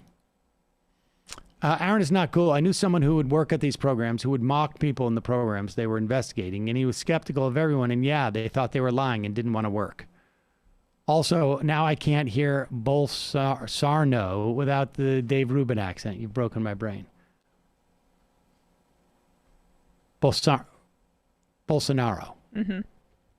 It's hard now because I hear Rubens too, and I want to say Bolsonaro. Adam Eget. Hey Sam, I'm just wondering, where do you get your ideas from? Bolsonaro. Shelby from Phoenix. My ex is a Trump supporter. He's lied about his income to avoid child support and to get Medicaid. He had cancer 2 years ago, and without Medicaid, I'm not sure he'd be alive. Can't be mad about him gaming the system for insurance when I believe everyone should have it. Now, lying to avoid child support, that's another issue. Sounds like a gem. Yeah, nice guy. Panda, how much responsibility do Russiagate peddlers have with the prevalence of the big lie? I don't know. I mean, none. I don't see what the relationship is necessarily. I also, frankly, I just don't know what Russiagate is supposed to be. We know that Russia tried to influence the election, right? That is not a controversial statement. Was it when people refer to this as that Donald Trump was a Russian agent? Yeah, does that, how does that, what's the question? How much responsibility do Russiagate peddlers have with the prevalence of the big lie? I mean, as if like the Republicans wouldn't be lying about this election if like Russiagate hadn't happened. Like, yeah, that's. Yeah, I'm not. I don't. There's no correlation. You made me do it. If you didn't have all these CIA guys on CNN, then I wouldn't have lied about losing this election. They've been doing this. I mean, when did Roger Stone has been doing, and like other, Republican agitators, Stop the Steal was chanted during the 2000 election. And he set it up in 2016, I think, a domain name for it. So this has been like a large project. The Russiagate stuff, though, is a separate critique. That's a different situation and is worthy of scorn and criticism in some fashion. The way it was played up as if he was like, something that it wasn't. It was national security interests harvesting anti-sentiment for their purposes, and yeah, that was bad that they did that. Right, as opposed to a minority party who's literally trying to disenfranchise millions of people and preventing democracy from actually functioning. So those can be separate critiques, but they're not interchangeable. And I would say, like, am I the only one who remembers that Donald Trump, after winning the election in 2016, was talking about 3 million undocumented immigrants voting, and that busloads of people came from Boston up into New Hampshire? Vote. He won the election and was still screaming about 3 million. And am I also the only one who doesn't remember they set up a commission to investigate this? Like, I mean, come on. Basically soothe his ego because he didn't want to lose, by 3 million to Hillary in the popular vote. The question actually demonstrates a lot about this, the anti-Russiagate people, which is that all they're really looking for is a way to blame liberals for all this stuff. Right. Right. Vinny Holiday, having hiccups for even a couple hours is straight up painful. Massive headaches with an inability to eat or drink properly. One can only hope that Bolsonaro is experiencing those symptoms. all of those symptoms. Yes. JJ Cool. Hey, Amar. I wanted to offer a constructive critique of statement Emma made during Pelosi's interview with Adi Barkan. Please do. Emma suggested it was especially galling to say it to Adi's face. This framing plays right into a narrative that Medicare for all is only important for some and borders on being patronizing. I know it's difficult to connect issues to politics and not define individuals as that identity. That's fine. I mean, I understand the critique. I had like a similar internal struggle about some commentary about it was maybe Laura Ingraham who made some comment about internment concentration camps for unvaccinated people when speaking about someone who is Asian American saying it. And I was like, I'm gonna say something like, I don't know. So point taken, and I'll be conscious of that, but I'm also comforted by Brendan saying it's a stretch, so both things could be true. DMV listener, how well do you know Greg Proops? Do you think you could have gotten on Who's Line? I don't know him that well. And I don't think so, but maybe. Attorney General Janet Reno. Biden should push for higher tax rates on the rich before the 2022 elections. Recently went home to my conservative family and all agreed corporations and the rich are hurting the middle class. Anecdotal evidence, but I think it's a winner. It's contagious. That's going to be part of the infrastructure bill. Let's look at some... let's go over this stuff with the infrastructure bill. That's a good segue. Mm-hmm. Here's Chuck Schumer. We will start with Chuck Schumer announcing the Senate Budget Committee agreement to a $3.5 trillion infrastructure bill. Now, there's two different ways you can look at this. Well, probably three, maybe four. Joe Biden had originally said about $5 trillion in two different tranches. That was his opening salvo. One would assume that number would come down a little bit because that's the way you properly negotiate. Maybe they learned from the Obama years that you don't start with the number that you want to finish at. Yeah. And let's put it in perspective. No one here in this room has been alive for a $5 trillion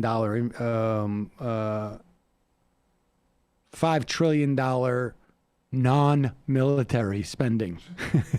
Let's put it that way. Right. Bill in this country. Nobody in this room has. And so this is a pretty significant piece of legislation if it can happen. But $3.5 trillion.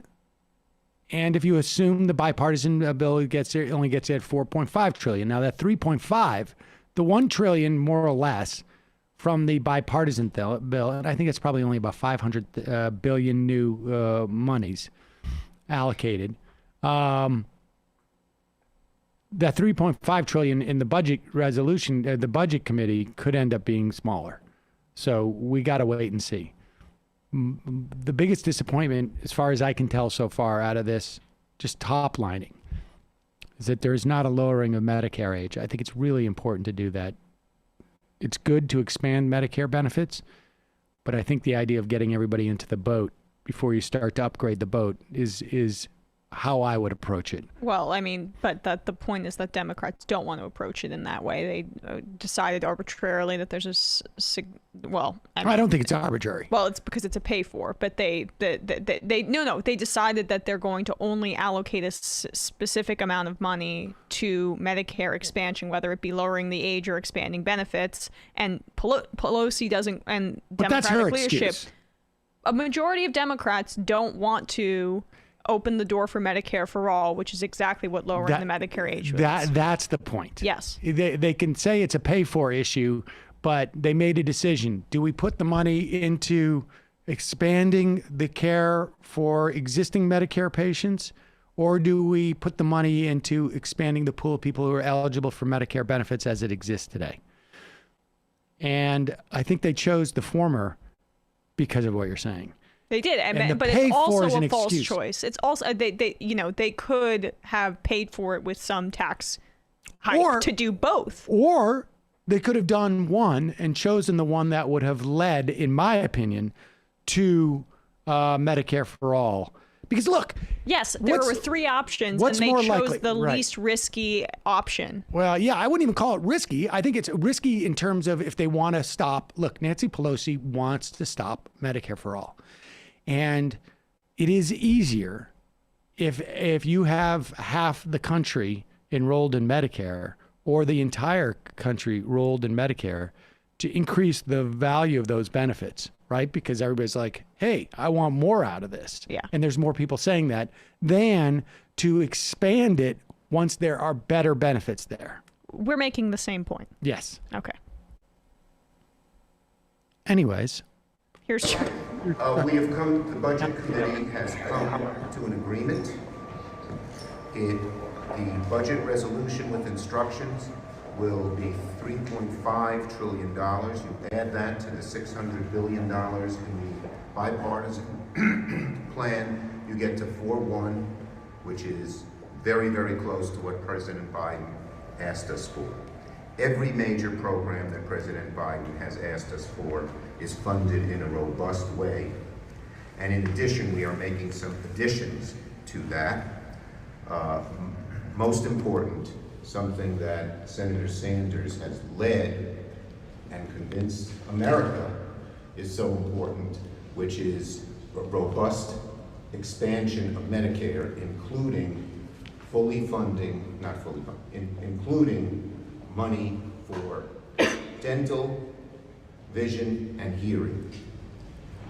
Joe Biden is coming to our lunch tomorrow to lead us on to getting this wonderful plan that affects American families in a so profound way, more than anything that's happened in generations. We are very proud of this plan. We know we have a long road to go, but we're going to get this done for the sake of making average Americans' lives a whole lot better. Boy, he really had trouble getting through that. When you have to pound your fist to express that Joe Biden's coming to lunch, you should take another 5 minutes before you come out and make the announcement. Fully funded, not fully funded. The big fail here, and we're going to talk about the positive aspects of this, going forward. But the big fail is, big ticket item is not even 5 years. Even dropping it down to 60 would have been crucially important, it seems to me, because once you get the momentum in the expansion, I think enhancing the benefits for existing Medicare beneficiaries diminishes the ability to expand it. Yes. And which is again by design. So yeah, I would think. And that's the thing, like kind of my problem with the original COVID stimulus, or like any kind of spending this government does, is like spending is good, but what is the structural change? Otherwise, you're just throwing money into basically a vulture capitalism hellhole. Well, the one structural change we're seeing is this child tax credit. Yes. So that's, we're still getting the details on this, but Jeff Stein of Washington Post, the best reporter on the beat on this, is saying that he thinks it's going to include an extension of the child tax credit. And once people are used to that, Republicans are going to have a hard time rolling that back. Now, is this where that's made permanent? My understanding is that they were playing around, and we, without having seen what the agreement is, that they were talking about punting it into 2025, and the idea being that it makes it much harder to get rid of. Once it's there, makes it much harder to get rid of. Who wants to be responsible for letting it die? And they can't, I guess, because of reconciliation, make it infinite, because it has to be paid for. When you do it, like this happened with the Bush tax cuts, like it has to be paid for if it goes out like outside of 10 years, I think. It's Byzantine. No, it's what the founders intended. Of course. Yeah. But I mean, but point is, that's the point exactly. Outside the child tax credit, there's really not much structurally that's changing in terms of, but okay. It seems like there's going to be universal pre-K in this, right? For your community college. I haven't seen the details. I mean, supposedly, this is what I guess is what Jeff Stein is sort of saying, some of the top line things, but it may be, it's hard to say, exactly what those things are going to be until we see more. But here is Bernie Sanders making the argument that this is important. I mean, to the extent that there's anything structural, I think like the tax credit, if they do UPK, that's going to be a big deal. If they provide, it's a facts on the ground type of situation. Once you provide this spending for some of these things, it becomes that much harder to reel it back in. So in that sense, it's good. But here is Bernie Sanders assessing the overall impact of the thing. Yeah, using some very familiar language. They have done and are doing. This is, in our view, a pivotal moment in American history. And for a very long time, the American people have seen the very rich getting richer and government developing policies which allow them to pay, in some cases, not a nickel in federal income taxes. They've seen corporations make huge profits. In some cases, they're not paying a nickel in taxes. And what this legislation says, among many, many other things, that those days are gone. The wealthy and large corporations are going to start paying their fair share of taxes so that we can protect the working families of this country. And all over America, in Vermont, Washington, and Michigan, wherever it may be, you got mom and dad going to work and they can't afford childcare. They're scared to death about whether or not they can afford to send their kids to college. And they go to work over a bridge which is crumbling. And what this legislation does is says we're going to create millions of good paid union jobs, rebuilding this country not only from a physical infrastructure, but dealing with the human needs of our people, which are many, which have long been neglected. And last point, anybody who watches what's going on in California, the West Coast today, what's going on around the world, understands that if we do not get our act together in transforming our energy system away from fossil fuel, that the planet we're going to be leaving our children and our grandchildren will be increasingly unhealthy and uninhabitable. And our grandchildren are going to look us in the eye 30 years from now and say, what did you do? Didn't you know how you had to act? Well, today we begin the process of having this great country lead the world in transforming our energy system. This is a big deal, and I'm just very proud of the entire committee for the good work that they all have. According to Jeff Stein, the top headlines are the child tax credit extension, the elder care, which is also important. There was $400 billion in the original presentation under Biden. What he writes as key climate plans, and then electric vehicles, green credits, et cetera. We don't know exactly what the details of that are. The Medicare expansion, major housing plan. I don't know what that constitutes. Pre-K and child care, that is, I would say, structural. Paid leave, also somewhat structural. Free community college, also structural. These are things that will have some durability and could theoretically lead to other things. And wouldn't be in this much of a position to be passed if it weren't for Bernie Sanders holding the line as budget chair, too. I mean, it's remarkable and exciting, and shows that it really does make a difference just in terms of his leadership here. He held the line at $6 trillion, and it probably would have been a lot closer to the $2 trillion Manchin wanted if it weren't for, I think, his insistence it still could here. be. And it still could be, but Mark Warner, people are speculating, because he's on that committee, is acting as a proxy for Manchin and Sinema. But I would imagine at the 11th hour, they are going to make some cuts. And it depends on, I guess, like their individual interests, their donors, their state, what their constituents want, what they're going to decide to cut at the 11th hour. But I would imagine it's not going to be much smaller than this. Well, I would hope not. Here's Mark Warner, and if some of the reporting is correct as to what Emma says, that he is in some respects a surrogate for Manchin's interests and maybe Sinema's in terms of like pay-fors and what taxes you can't impose on people. Here's Mark Warner stressing that we managed to pay for it all and didn't impose the taxes that my donors didn't want us to impose. And echo what he said, and thank Chuck Schumer for his leadership and the whole committee. There are times to do really big things. This is one of those times. The time to think about, in the 21st century, is America going to lead the way?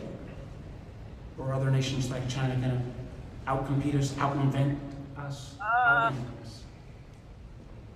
The plan we put together, which is fully paid for, will make the investments in American families, will take on what Bernie, and frankly led mostly by Sheldon Whitehouse, the existential threat of climate change in a way that will meet the needs of leading the world on this critical issue. I make no illusions how challenging this is going to be, and I want to thank all of the members in both parties who are working on the bipartisan infrastructure plan. We've got a ways to go on that, but huge progress is made.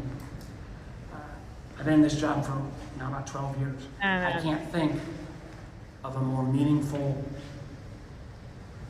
effort that we're taking on than what we're doing right now. Probably more meaningful than anything I've done in my public service. I think a lot of us have realized this is that moment where we rally this country to dream big and do big things. And I think over the next couple of weeks, you're going to see that executed on the floor of the Senate. There it is. I'm just looking at the Bangkok Post talking about China and the way that they talk about their infrastructure plans. Like, we're just going to double the size of our high-speed rail capacity. They don't put it in, like, I can't even find a dollar figure on this. They're just, we're going to do this because it needs to be done. And they don't do it in comparison. I mean, that's the pathetic part. Yeah, to the United States, right? Like. Right. I mean, the idea that this has to happen just to keep up with China, it's just so exhausting. And it serves like Bernie Sanders, speaking of him, right, on this committee with Warner, he published a piece in Foreign Policy talking about how it's dangerous what Washington's doing right now and trying to drum up this Cold War attitude with China. And so, like, people like Mark Warner throw it around cavalierly as if it's, he needs some sort of existential international threat to invest in the country. It's just like, dude, Right. just get a grip. It does speak to a real problem in this country that we can't say this is going to be that the selling point. It's not enough to say like this is really going to help Yeah. our You're citizens. going to be able to get to work and the places. Dude, you want we're going to be better than China. Like, no, come on. It can't just help us. It needs to hurt China, right? That's what sick. it's yeah. So demented. We can't help our citizens unless it hurts another country that might be on the edge of hurting our empire, but becoming first place, getting in first place. Reduce asthma in young children, and also Less asthma than China. prevent the seas from swallowing our cities, or make China feel bad every time you charge up your electric car, huh?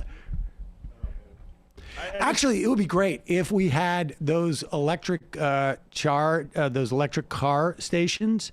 Every time you get to full, instead of like quarter charge, half charge, 3/4 charge, like you made 7 Chinese people cry. You made 14 Chinese people cry. You made 21 Chinese people cry. 28 Chinamen just cried because of you. Which is just demented. Like after the financial crisis, while we were doing cash for clunkers, they were literally doing high-speed rail across the entire country, and now they're just going to double that size, and we might get around to. I mean, look, I like the train stuff I'm seeing. I'm curious about that, but yeah, it would be interesting to see that. But let's face it. Come on, we're still better. We're number 1. We don't even want high-speed rail. What a waste. Unbelievable. We don't do high-speed rail because we don't even want to. If we can't be better than China, if we can't be better than the Chinese, Yeah. we're not even going to do it. China does high-speed rail, so we're not even going to do it. It's like We love our cars. It's literally like what I would sit down with my daughter. Maybe it was 2 years ago, to be fair to her, and say like, you probably shouldn't motivate you doing things that are helpful for yourself just to spite someone else. Boy, is it really gonna? It's really gonna. It's gonna suck for China when we have electric cars. Can we fuel our vehicles on Chinese people's tears? That's right. Let's play this. This is so disgusting. What is amazing to me is that George W. Bush has the mental capacity to moralize about anything. And honestly, like I think that it would be a fascinating experiment to sort of like replace his forehead with like just some plexiglass, and to put in like one of those like bariums or something to see how his brain's firing when he has the ability to talk about the suffering of women and children in a foreign land. Here he is on German television talking I was about very pleased. Afghanistan, talking about the pullout of American forces from Afghanistan. I was very pleased.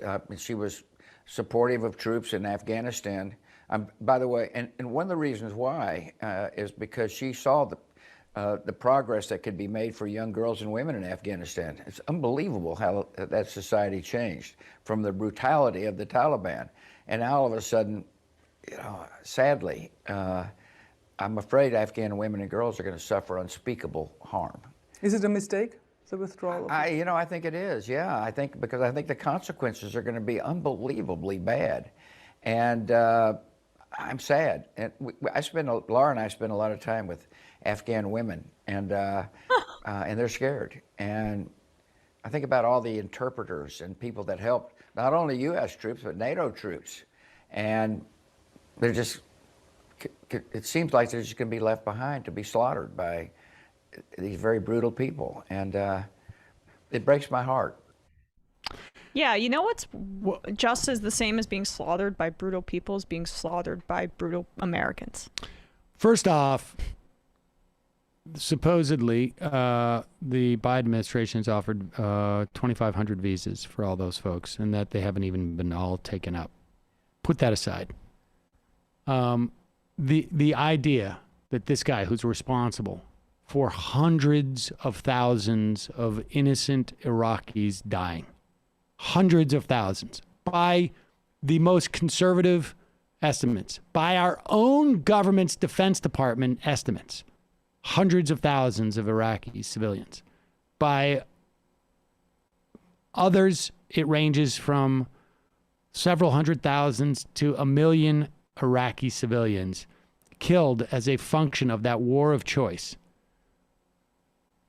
2 million internal refugees, 2 million external refugees. The idea that this guy has the audacity to moralize in public about the suffering of other people as a function of U.S. policy is, I don't think there's a better case that to be president, you need to be a sociopath. He should have to, if he wants to express anything about politics, he should have to do it in the form of a painting, I think. Exactly. The idea that you can sit there and say, like, I really worry about the Afghan women.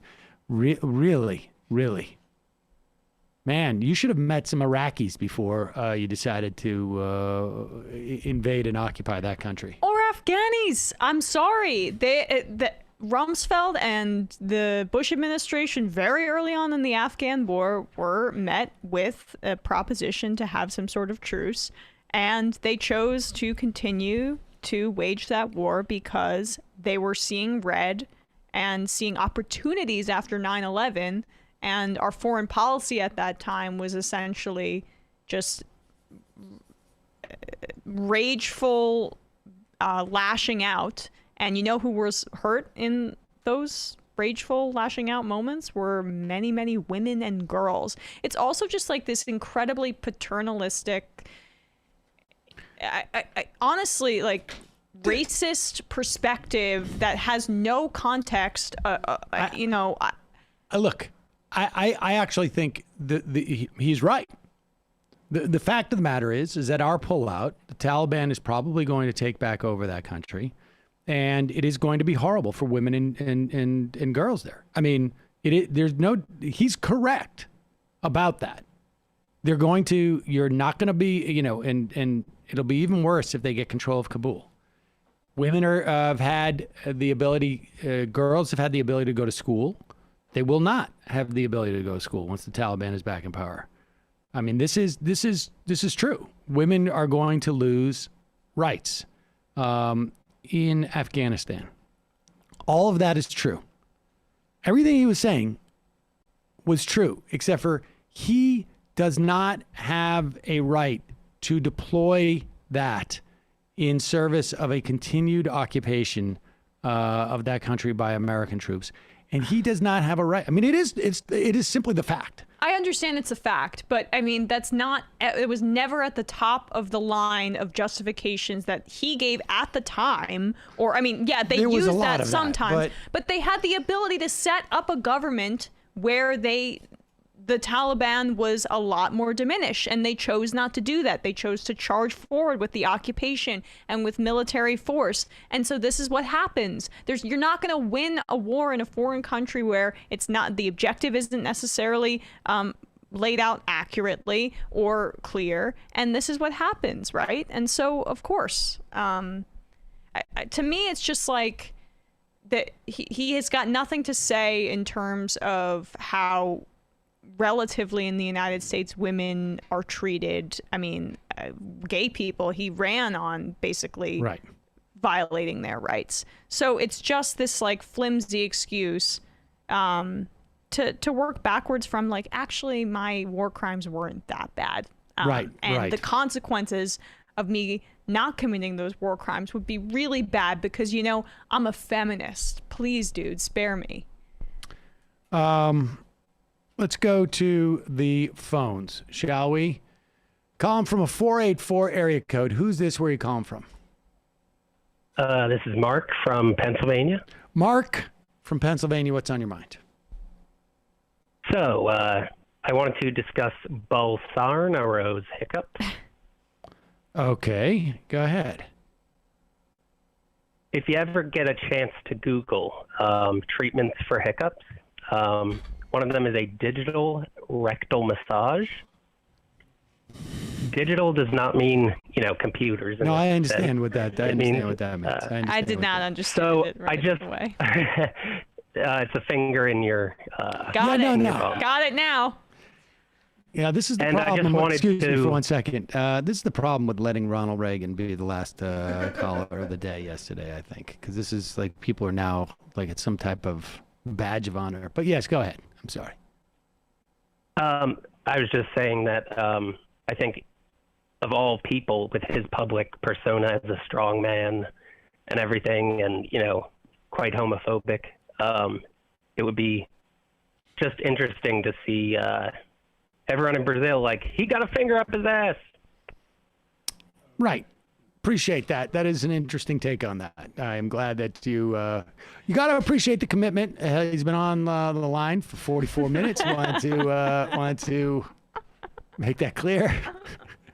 I do appreciate the perspective, and we can all imagine. So the conclusion is if he's cured, that's what people are going to say? Well, he's saying it would be nice. It was more of a hypothetical. Right. I've never heard that as a solution for the hiccups. We were talking before. I mean, pickle juice is my go-to, but I've never heard of. I'll tell you what, though, if it does become a meme in Brazil, finger in his ass, Bolsonaro, maybe we'll know where that comes from. We'll do T-shirts. Call from a 541 area code. Who's this? Where are you calling from? Is this me? Yes, it is. Hi, this is Dan. I'm calling from deep red central Washington State. Okay. How are you guys doing today? Doing all right. Can I ask technical questions? I mean, one. Okay, I'm new to the membership thing. Okay. I'm also new to my iPhone, and I am not getting the clips that you're playing. Am I doing something wrong, or You're is not that getting the way it's supposed to What do you mean? You're not getting the clips? Yeah, I can hear you guys talking, but like your George Bush thing that you played, I couldn't hear that. Oh, you couldn't hear it on the phone. You're listening on the phone. Right. Yeah, we gotta put that. We gotta just turn up the. We're just not sending it. It's just got to be sent on the thing. But okay, yes, that's just. But most people don't listen to the show by calling in. Most people actually just listen on their phone by streaming it live. Okay. I thought I was doing that too, but that's not the case. Well, wait, let me ask you this. Did you call in with a question beyond asking about your experience on hold, waiting to ask a question? Well, no. I did have a comment that I wanted to make about your libertarian Okay, yeah. thing that you did last week. Okay, yeah. All right. So but you can listen to the show live without having to call in. You know that part. Well, yeah, I knew that. Oh, okay. But I was wanting to call in at the same time I was listening. But I understand. We fixed it. We fixed it now. But so thank you. That was just an oversight on our part. Okay. So what was the original comment that you wanted to make? Okay, your libertarian person that you had on last week made the point that corporations don't pay taxes, people pay taxes. Correct. So doesn't that fly in the face of Citizens United that corporations are people? He said corporations are people, I believe, right? And he said, and then that was his follow-up that corporations are people. Corporations But then he are also said that corporations don't pay taxes, so there's contradiction there somewhere. There might be, but there was a lot of things that were a little bit contradictory about his philosophy, I think. Well, listen, I appreciate your, I thank you for becoming a member, and thanks for listening, and we fixed that thing, so the next time you call in, you will hear the clips. Appreciate it. Okay, so now I should hang up now on the phone then, and that goes back to the live? Yeah, it should. If not, just go back into your app and just listen live. All right. All right. Thank you. Bye-bye. Chowder with Crowder. Caller costing Sam $300 a day waiting in the Twilio queue to listen to the show. That is actually somewhat accurate. What's Twilio?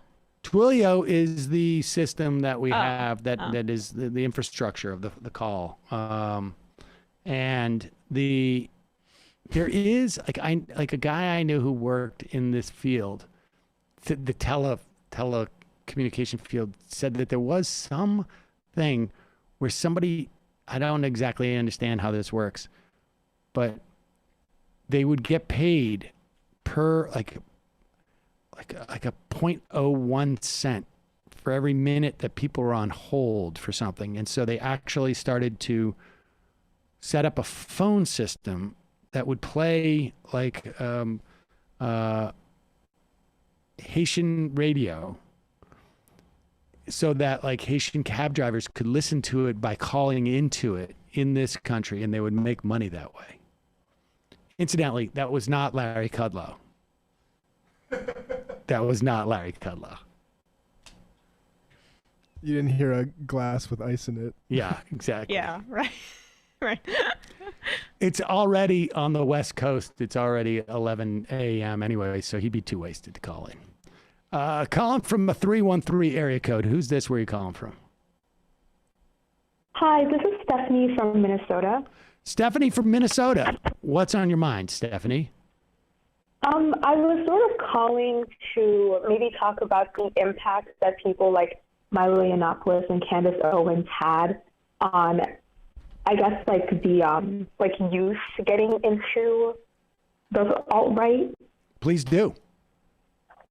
Yeah, so for context, I'm 18, so I was around like 14, 13 when 2016 happened, and I'm like a queer, like Black girl, right? So, and I knew I was queer, and obviously I know I was Black at the time, but there was something like really alluring about, especially a figure like Milo Yiannopoulos, who was like, in a weird way, really proud of being queer and also really proud of being conservative. And the ways, and like that sort of energy just sort of pulled me in to like the far right space to the point where it was like actually becoming a really big problem. And I didn't really pull myself out of that until like, goodness, 10th grade. So that's like 2018. Mm-hmm. So yeah, and I think like something that really bothers me about how at least like a specific portion of like middle class cis het white dudes talk about pulling folks out of the alt-right is that they're really focused on like a specific type of alt-right figure. So like not alt-right figure, a specific type of alt-right like member. So like the fellow cis het white dude, right? Who's maybe like 16 and plays a lot of video games. But like what ends up happening is that the people of color, also the queer people who are also pulled into it, are sort of like abandoned, and all of the ways in which that like I was able to pull myself out of it were primarily like what people would call identity politics. So I started like engaging more with like Black media and queer media, and that helped me like slowly work out of the internalized racism and like homophobia that I had accumulated until I got to like the class and like capitalism part. So let me just ask you this though quickly. I mean, what was alluring about them? Was it the fact that Milo Yiannopoulos was kind of queer and also owning it in a conservative space where he was, you know, did you grow up in a conservative space? So to see like a Black woman and a queer man kind of owning or being black or being queer, but in a traditionally conservative kind of conversation. Was that something that you enjoyed, or how can you pinpoint that? So for me, my family is not conservative in like most senses. So we're immigrants. We're from Ghana. And on top of that, my dad is like pretty left, like soft down to socialist, right? So like what ended up pulling me in was one, like just how like confident Milo was in his queerness in like a conservative way, as you said. And then also like I'm like a middle class like black person, right? And I live in like, and I exist primarily in white spaces as a result of just like being middle class and like immigrating to this country, right? So there's sort of this like feeling, especially amongst like specific groups of immigrants, like black immigrants to the US, and also just like immigrants in general, that like we're somehow like better than the people who are currently here who are oppressed. You know, like African Americans, like there's, if you listen to like in black spaces, there's always this like idea amongst like African immigrants that like somehow, especially the older ones, that somehow they're better than like African Americans because, well, they could come here and they could make a name for themselves, right? Mm-hmm. So just sort of that attitude. And I actually like know this guy, his family is Haitian, and he also, like, he's obviously black, and he also like got pulled in not a completely the same way, but because he was also from a like what's it called, like because he moved in white spaces, that he was like really pruned for that kind of like indoctrination. I know someone, a friend of my sister, an old friend, who, you know, similarly, his father is African, so really into Candace Owens, really into Daily Wire, that kind of stuff. Yeah, and I guess what I just wanted to talk about was just how like the online, like, let's pull people out of the alt-right discourse does not take into account like people like me, because there's this idea that what's it called, that there's a narrow there's a predisposition. There's this idea that like black and queer people are automatically progressive. Yeah. Like that is our birthright to be progressive, when in many cases that like attitude has to be learned. Yeah, I think that's true.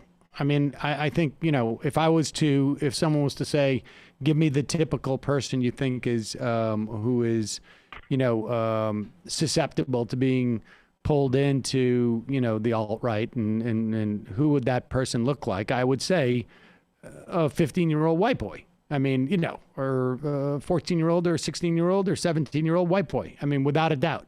And I mean, to be fair, that is the like sort of typical one. But yes, I think there aren't any.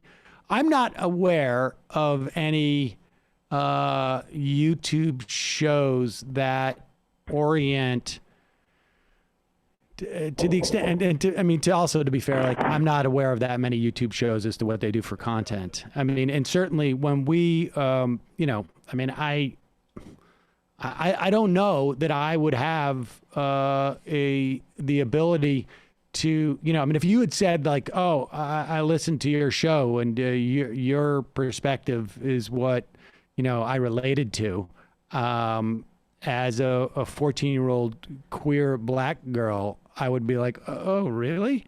I mean, I would be a little bit surprised. Yeah, I'll just say, like, I used to think, particularly on Candace Owens, that, yeah, she's mainly speaking to white people, giving them license to be racist.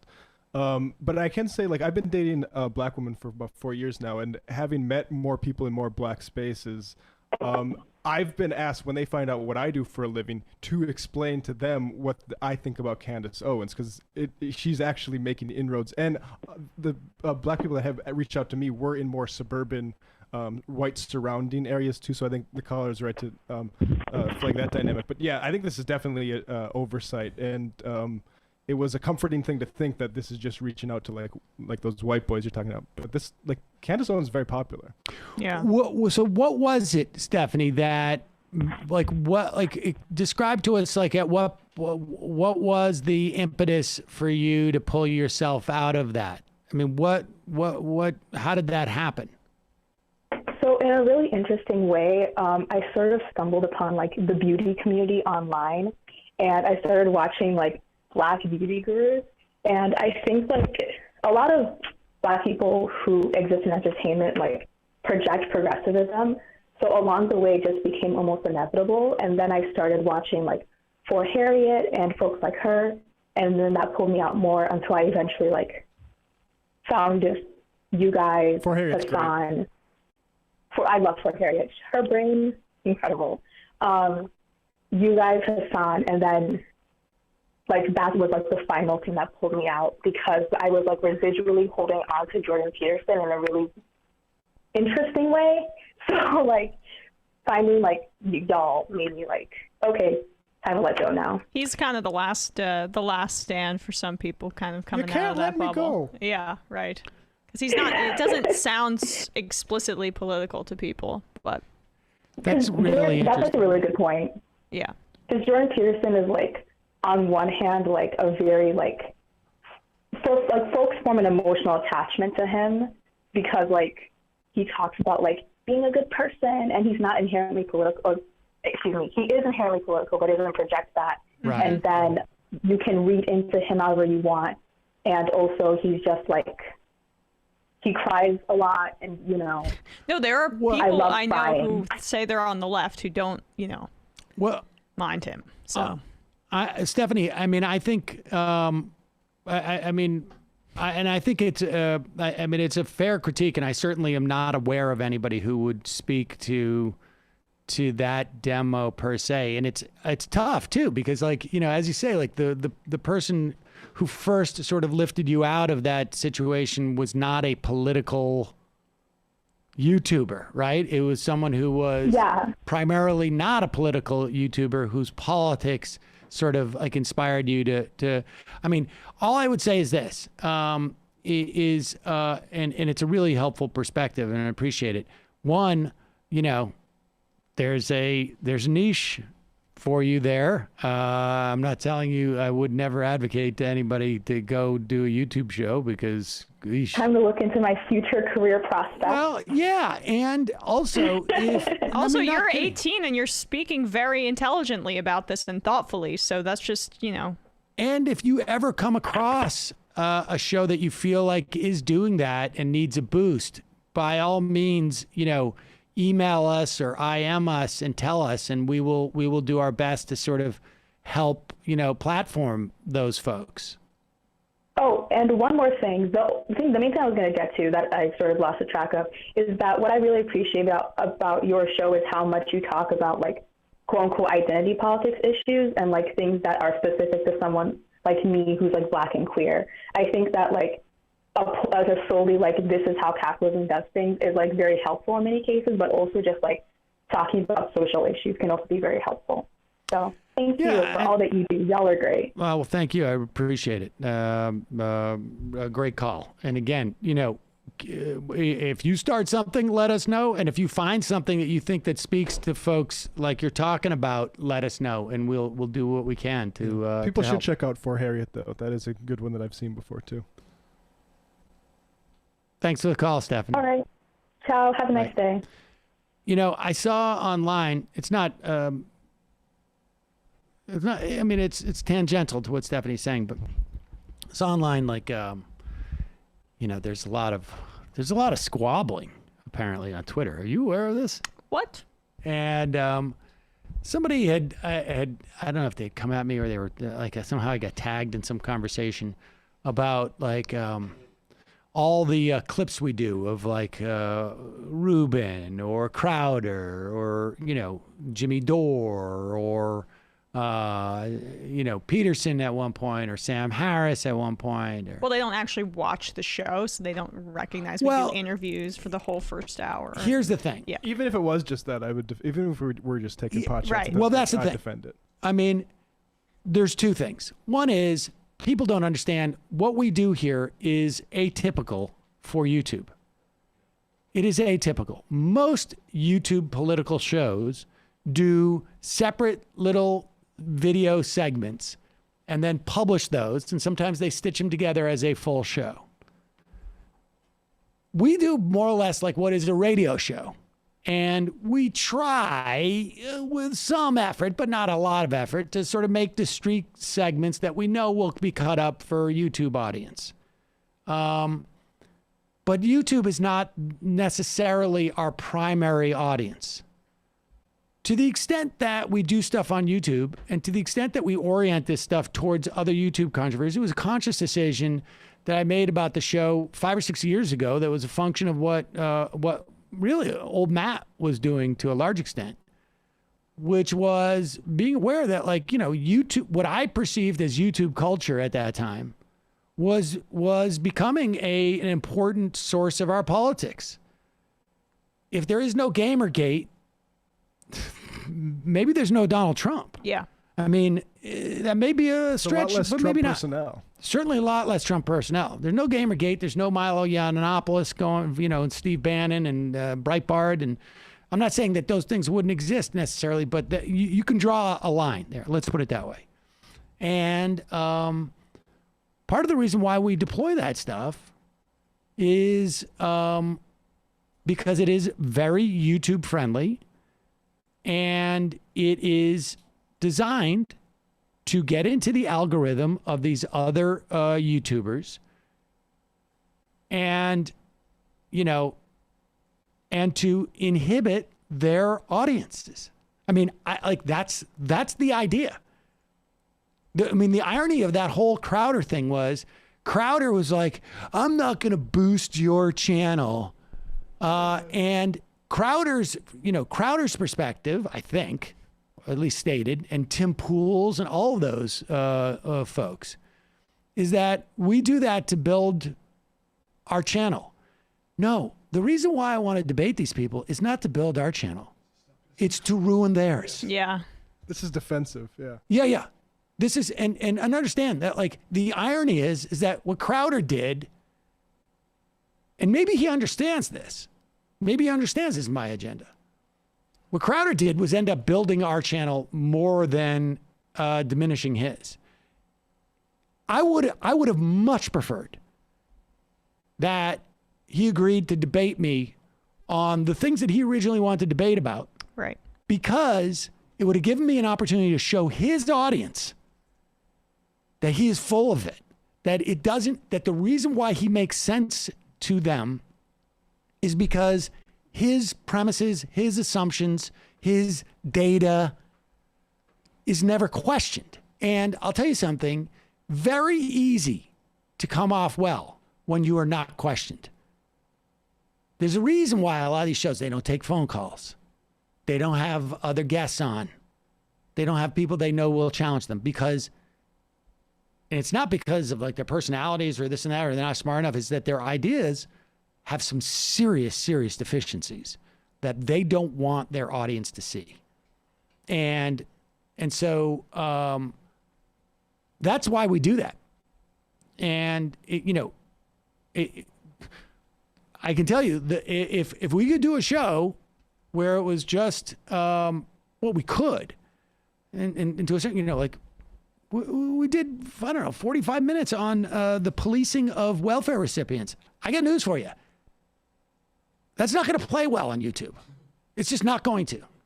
But we have other audiences, and if 10,000 people, 15,000 people, 5,000 people watch that, that's good, because they can't get that information other places. But we're actually reaching new people. Like, I'm not very sensitive to this criticism at all anymore, especially after hearing from like people like the last caller or all the people on Twitter that are like, I was propagandized into this bullshit, and I'm very thankful that I'm not in it anymore. Right. Whereas like, and people are like, why don't you have debates among the left? It's because I think debates among the left are really kind of just about splitting hairs among the converted and don't actually reach out to new audience. And I think this is actually, this has been such I think a victory that I don't think you can get when you're just like, navel gazing. And I agree. And like I'm gonna do something with Destiny, I think, next week. It's fine. I mean, like, I'm not as jazzed about it. It's interesting. I'm curious as to what his stance is on this to some extent, I guess. But, it was important he asked and I did it because I'll do it. If I have time, I'll do it. But I'm with Matt on this, which is also not to say, like, look, I think there's plenty of value, in a intra-left debate about, whatever it is. But I don't have to do everything that is good. We can do a thing that I think does well. And frankly, this is what I'm good at. And so I do it. And we try and platform, shows that are ostensibly to the left of us. And, but this is what, we do. And if we have the ability to sort of have a even broader reach, for people who like maybe Candace Owen appeals to in particular in certain situations, and if there's any, I would pursue that, and B, I'm always on the lookout for something like that. It's just, we have limited resources just in terms of like time, Right. Okay, we should read this really quick, though. What's that? Go ahead. Representative Jayapal is telling Alice Miranda Olstein of Politico that Jayapal has been told that the budget resolution will include enough funding to both lower the Medicare eligibility age and expand benefits to cover dental, hearing, and vision. Previous reports suggested only the latter was likely. It's interesting. Now, it's interesting. And it seems like Jeff Stein is backing up that report. That would be great. It would be. He says can confirm this scoop. Per source familiar, Medicare, dental, vision, hearing may have greater political salience, but this is likely an equally big deal. Frankly, I think it's the opposite. I agree. I don't know if I agree with that, Jeff, but thank you for all you do. I mean, I think it's the opposite because, you look at like the approval rating for Medicare, it's very high. And as a political matter, I think the sequencing is you get everybody into the boat and you make the boat. It's easier to get everybody in the boat and make the boat better rather than saying like, oh, we have this really nice boat, but there's only room for so many people on it. And to get both is also great. And since Biden said only 60, as opposed to the 55 that like Bernie was pushing on the campaign trail, it's almost impossible to imagine you get anything lower than 60 anyways. But if you can get lower to 60, you can get it down to 60 and also increase the benefits. Great. I don't know who brought this up. I think it may have been Digby on the exclusive Peacock show that we do. She saw some polling that suggested that Democrats were starting to get older people. And this may not, it's hard to sort of like measure this. Like, what does that mean? Does that mean people who have aged in to an older cohort? Or has the Democratic policies, or has Republican policies driven older people away, et cetera, et cetera? I suspect it might be the former. That you're starting to see, sort of like a little bit younger boomers, get into boomers get into their senior, and they tend to be a little bit more liberal than conservative. And also you're starting to get into a cohort of people who are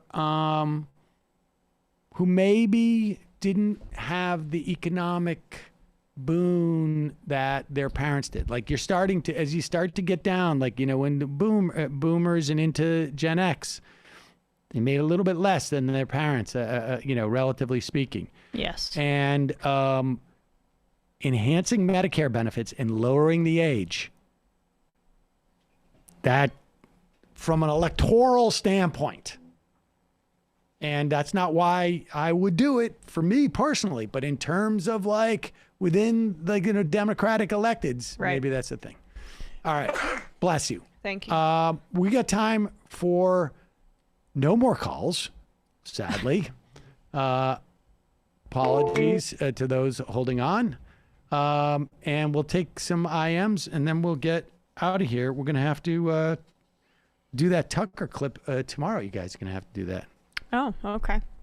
Oh, and there's a lot more. Gosh, I missed that whole shoot. Well, you're going to be busy tomorrow.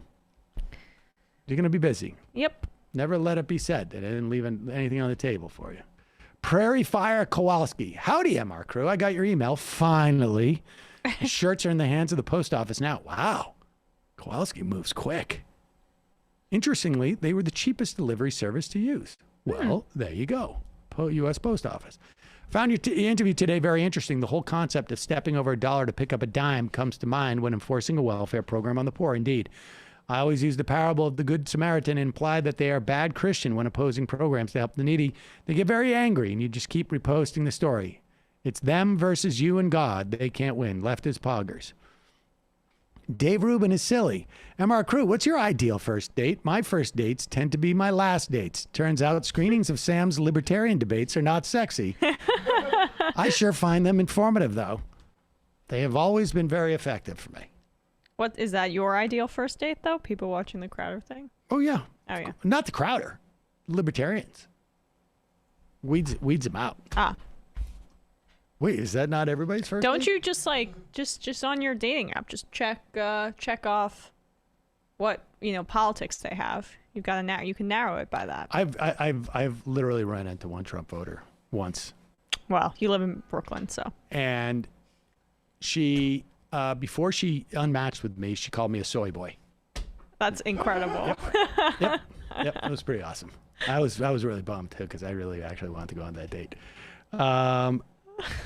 Barrett Home, what? No, just go. Like, is it because I would just like I would love to like go and argue with somebody on that first date. That's like a fun time for me. Barrett Home 2. Sam, when are you going on with Destiny? God, man, this is like I've never seen anybody more excited about something in my entire life. I think we're doing it next Wednesday, but I don't think it's live. I don't know the details, honestly. Like I got a lot of stuff going on between now and then. Let's see. Where are we? Sally screen name. Went for a run in my new MR tank top today. Very loose and comfy. Left his best. Yeah, that's happening soon. Really Friday? Cool. I don't know. I got to wait and see. Okay. Hope you find clips of Michael falling off his chair laughing. Danarchy has a playlist of Michael jokes. Let's remember him laughing. All right, 5 more of these. Godcat. Gavin Newsom came all the way to El Sereno to sign a state budget with the ambassador to India. Don't tell me we didn't get their attention. They just wanted MRLA studio under construction in the backdrop. Nice. Pirate Angel. I live in Washington State, drive between Seattle to Eastern Washington regularly to visit my in-laws. And the fact that there is an elderly gentleman who can't work an iPhone living in Central Washington who's an active member of the Majority Report flipping rules. That's like a unicorn. I don't think you guys know how big of a deal this is. Washington State, east of Cascades, may well be the own Fox News watching right-wing Idaho. I'm sure Ronald Reagan can back me up on this. And let's see, 2 more here. Apneva. Imagine disincentivizing cooking in bulk, pooling resources because different roommates may be on some assistance. Indeed. Nancy doesn't want to go out like Bulworth. Belly Myria. Pronounced Bella Mi Rea. I spent a year overseas, and you want to know how many non-American women I met? 0. The idea that somehow women were in any way in Bush's mind when he started 2 illegal wars is just wild. He doesn't care. He doesn't get to say that. Yeah. I care so much about women. Passes Doma. Exactly. Right. Max in Oakland. The country is largely unaware of people of color immigrant experience, but everyone sees themselves as an expert on straight white boys. It only follows that leftists would feel more comfortable speaking to the latter more than the former. I mean, I have a better notion of straight white boys than I do of the immigrant community. I mean, that... You once were one. I once was one. But I'm open to anything that we can do here, or I can do, or the show can do for to speak to folks like that. I mean, we have a lot of immigrant listeners and a lot of people of color who listen to the show. Black people, Latino, Asian. We have a lot of folks like that. I meet a lot of folks like that on the streets, New York City. It's true. Final IM of the day.